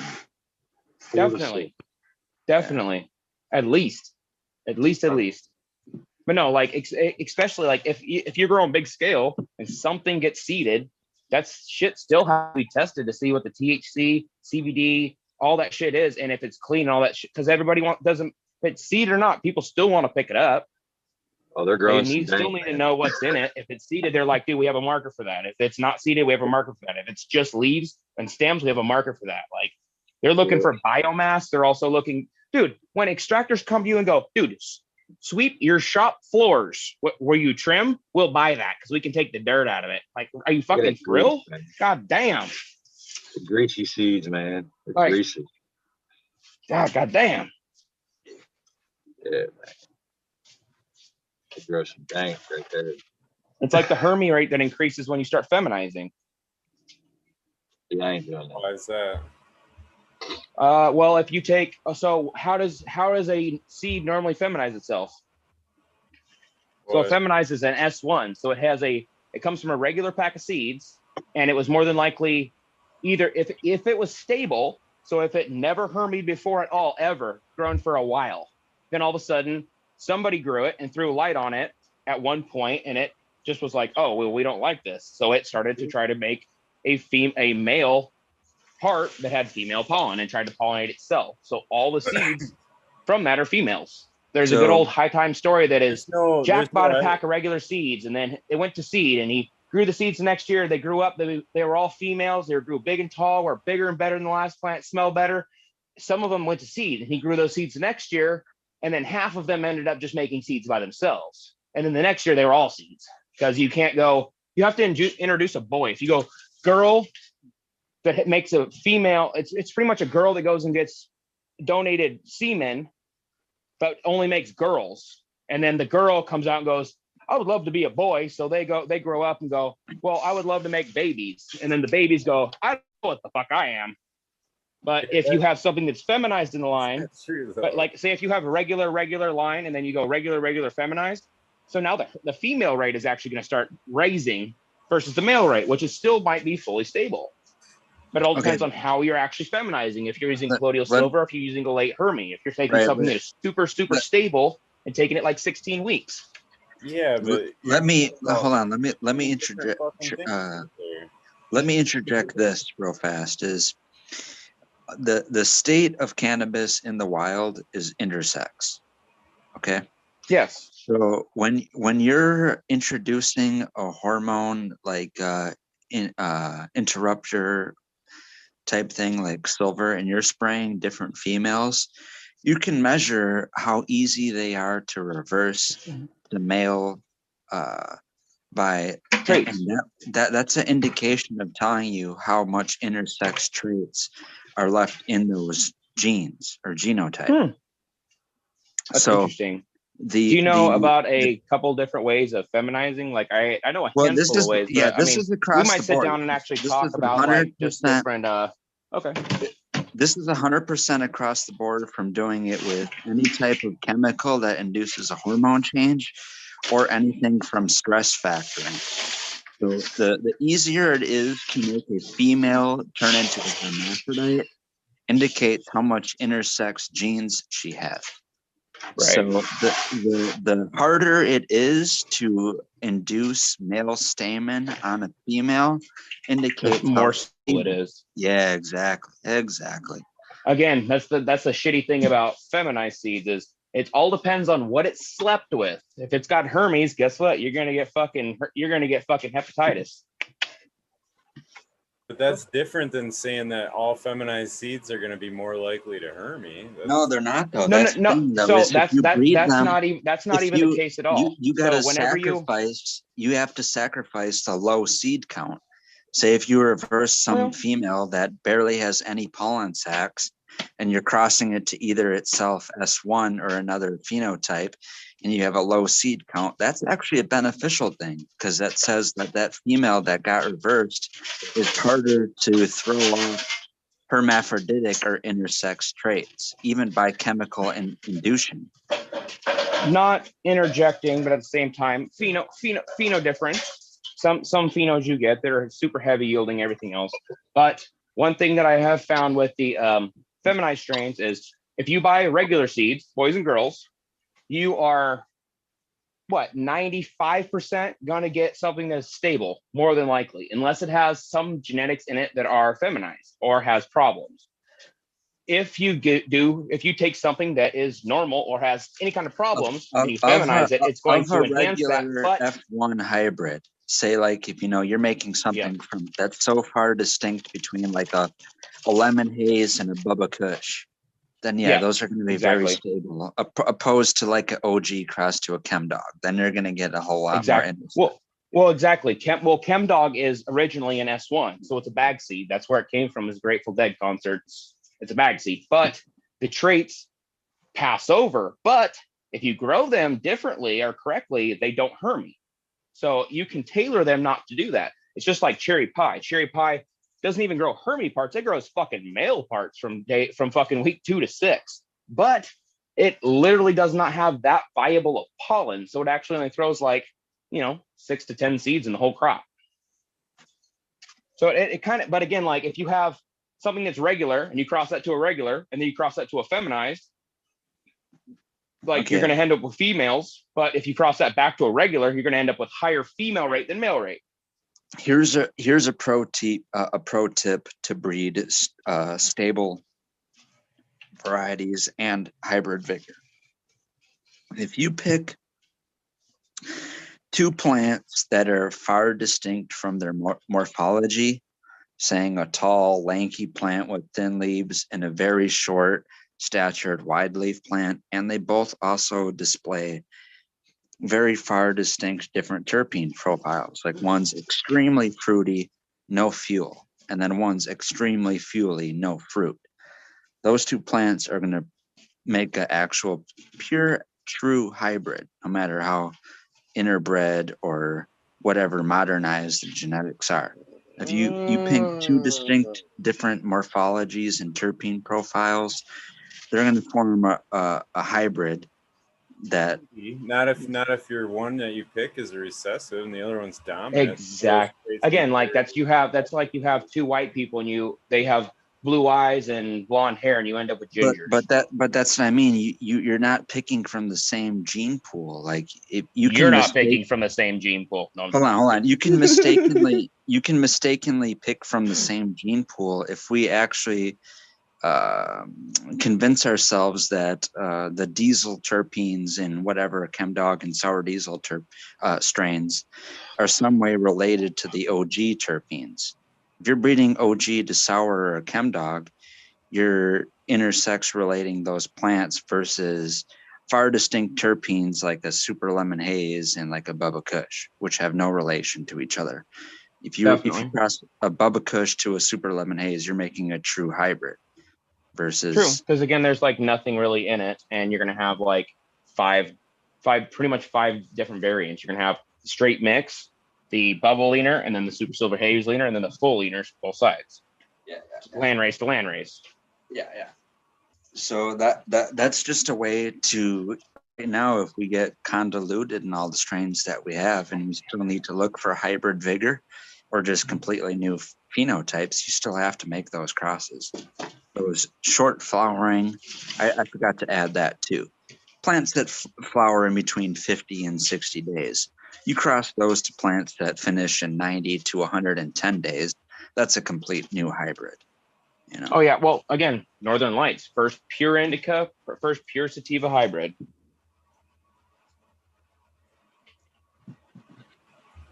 That's another reason why everybody's breeding onto the Northern Lights right now, is because it fucking throws out so many different new expressions for everything. It's insane.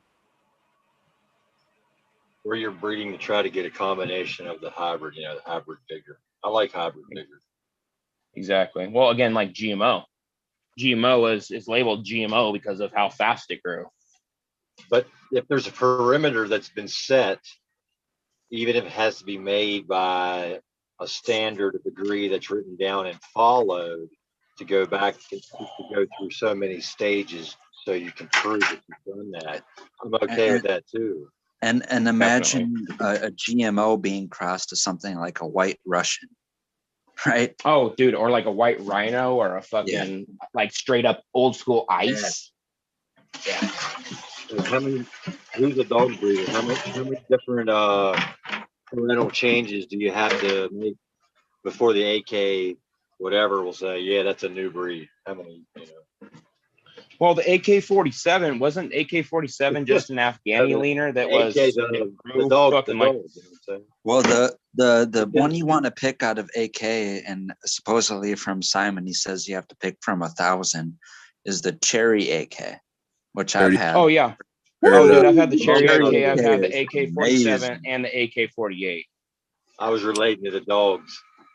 The ChemDog, ChemD, D-Dog, all that. Regular dogs, bark. 420. Regular dog. Oh yeah. Well, that's the funniest part is that shit straight up fucking 100% translate when you're doing normal breeding with dogs for sure. Well, yeah, but that's the thing. So if I hand you my seed and I say, here's the lineage, then you know exactly what you got. But at the same time, how many people get a dog that they buy for $50 and go, oh, I've got a girl over here that's a purebred, or my dog ran off and fucked this other chick. Makes a great dog. It's a good dog. I made a new hybrid, but it's gonna carry. Hopefully, it's gonna carry them traits. Dancing. Cheers, everybody. Cheers, man. Cheers.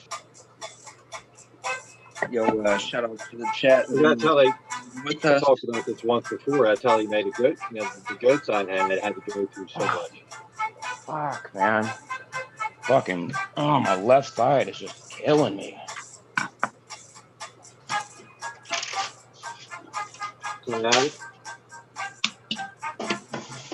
I don't see the chat right now, but I know they're riding with us. So everyone out there just watching us, shout outs to you. Oh, fucking, yeah. Yeah, for sure.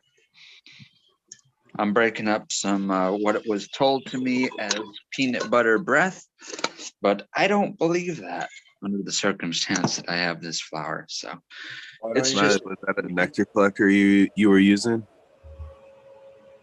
I don't have a nectar collector now.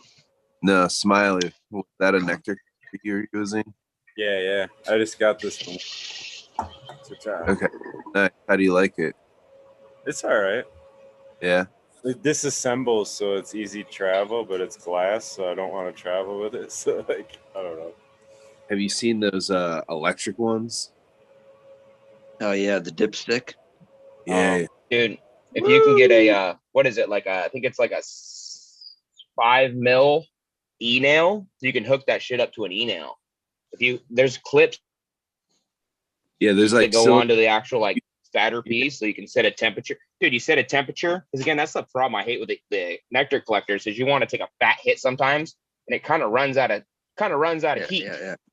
So if you can keep that e-nail on there, you're just sitting there like, just take as much as you want. Take a fucking puddle or a fucking slab and just hammer away. Yeah. Right. I definitely would agree with that. If you're gonna take a slab, a big hit. I like the nectar collector because I can control a nice little hit, and I don't have to have like if I heat a banger and I drop it in there, then you're just still hitting the motherfucker, right? Even though you're fucking coughing your lungs out, it's still smoking the shit up, like, I don't know. So this is, I don't know. I just think it's clean. Yeah, And the nicest thing about those fucking e-nails is you get like 10 of your fucking crew members that need to like, oh, we need to take a break to smoke. Dude, turn the e-nail on. Everybody walks up there.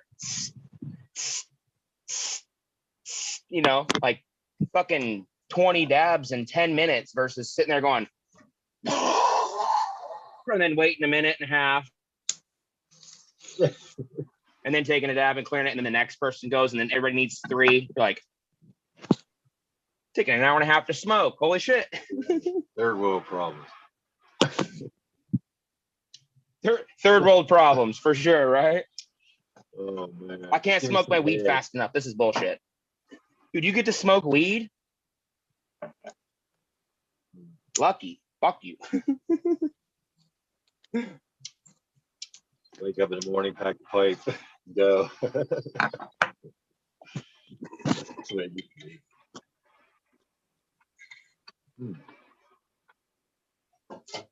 All right. What's the floral term? The floral term would be Floral It's term. like rose. It's like rose. There's a whole bunch of them. What you're smelling is mainly, like I said, my favorite of the terpenes, the terpene alcohols. It could be linalool, it could be geraniol, it could be cedrol. You like The those? terpene- Yeah. Has anybody ever grown or smoked SR71 Purple Kush? Nope, I've had purple kush, but I don't know what the 71 is. So it's more than likely it's the SR. Did it through like pretty decent sized buds, but it was purple. It's flying shit pretty well from day one. No, mine was slightly tinted purple and mainly more like a average bud size, average bud consistency. It's sticky, but no, it just smelled like purple weed. Didn't have much of the purple color. So this one is also labeled ultraviolet. It is actually famous from the club in Amsterdam, SR71. It's their pick of an Afghani, but it goes pretty well purple from day one. But it's like purple and potpourri. Like it's not a very pleasant flavor in my opinion. It's fun to grow, but it's not very stable. If it's has any kind of problems at all, it Hermes week 6. If it's perfectly fine, money in the bank, week 9. But it doesn't really throw much pollen. But it throws these big old fat fucking whopper buds on it. But like literally the undercarriage of the plant, like if you take a shot of the under leaves, they look like the T8 black lights, like the carnival ride black lights.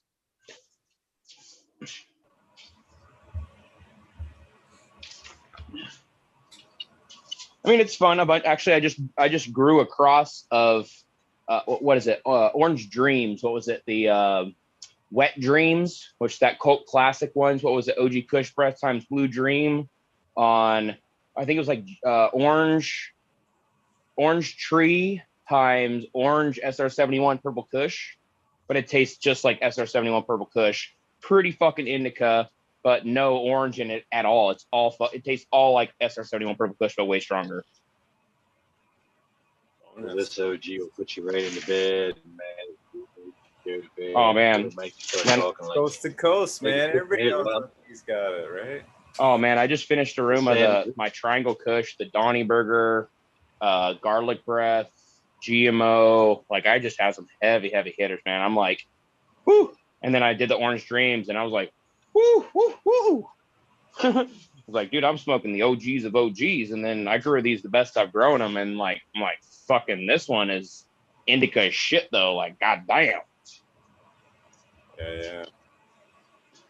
Well, I'm gonna jump out, guys. It's fucking that time. I don't know if he goes in or out or what he's doing.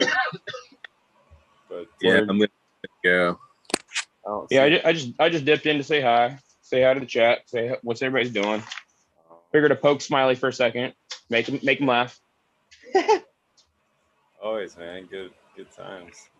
Yeah, he's not all right, man. Host, so I don't know. But you guys have a wonderful night. Hope all your plants yield heavy and are green as shit. So have a wonderful night, guys. Peace. Yep. There you go. Good night. Later, man. I'm jumping out too. Peace, everyone.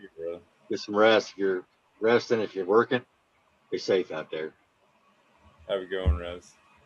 Thanks, man. Yeah. Eagle. The Eagles landed. Dude, I ain't even gonna try to do shout outs tonight, man. This thing's went out too many times. And I know as soon as I get partly way through it, it's gonna go start playing its game. And I'm not repeating the list tonight because it dropped falling out of it. Say it now. Say it. You know we love you all. There you go. Big hugs. Good night. Love you all, guys. Yep. Shout out to everybody.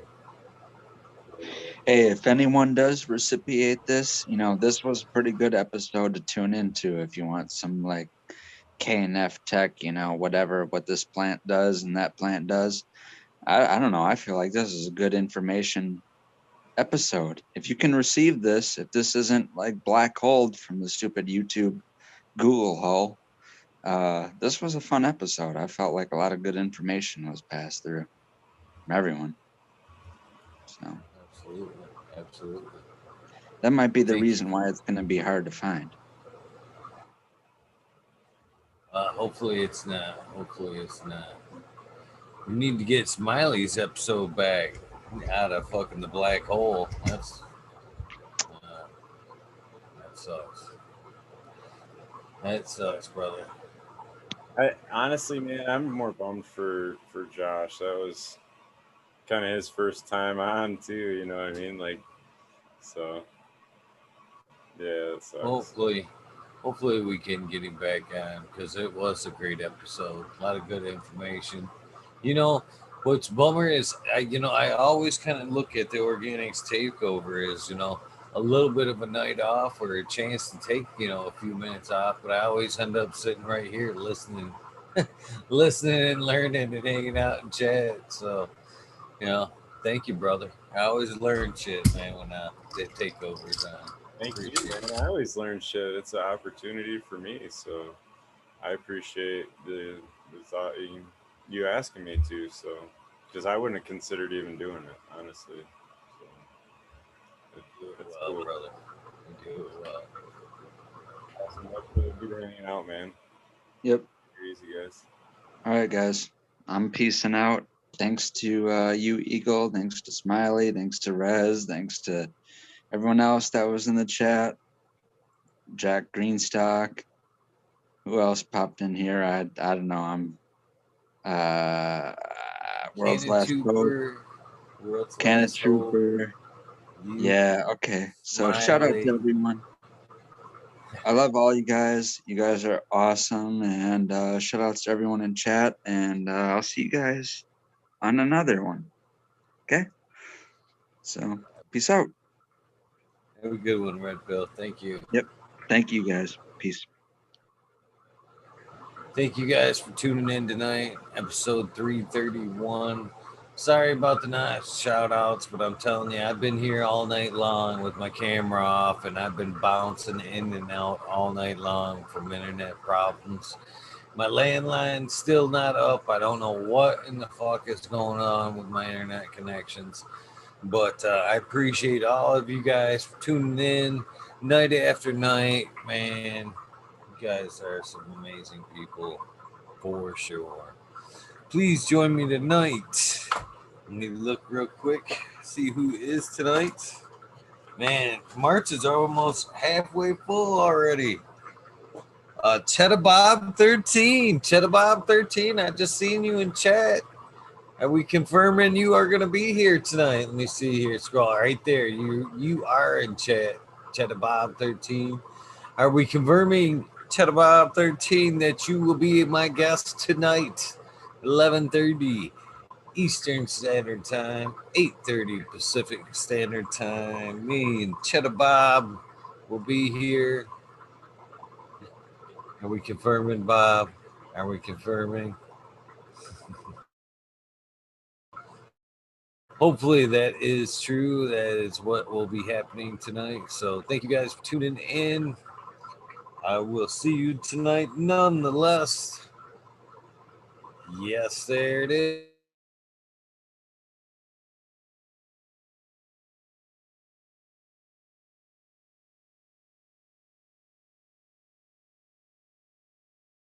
Us here popping in and out of the background. You guys know the routine. If this is the end of your day, please get some rest. If this is the beginning of your journey for this amazing, hopefully amazing Thursday, do something nice for somebody. Random acts of kindness do save lives. I'm a living, breathing example of that. One at a time, we can change each other. All together, we can change the world. You guys have a great night.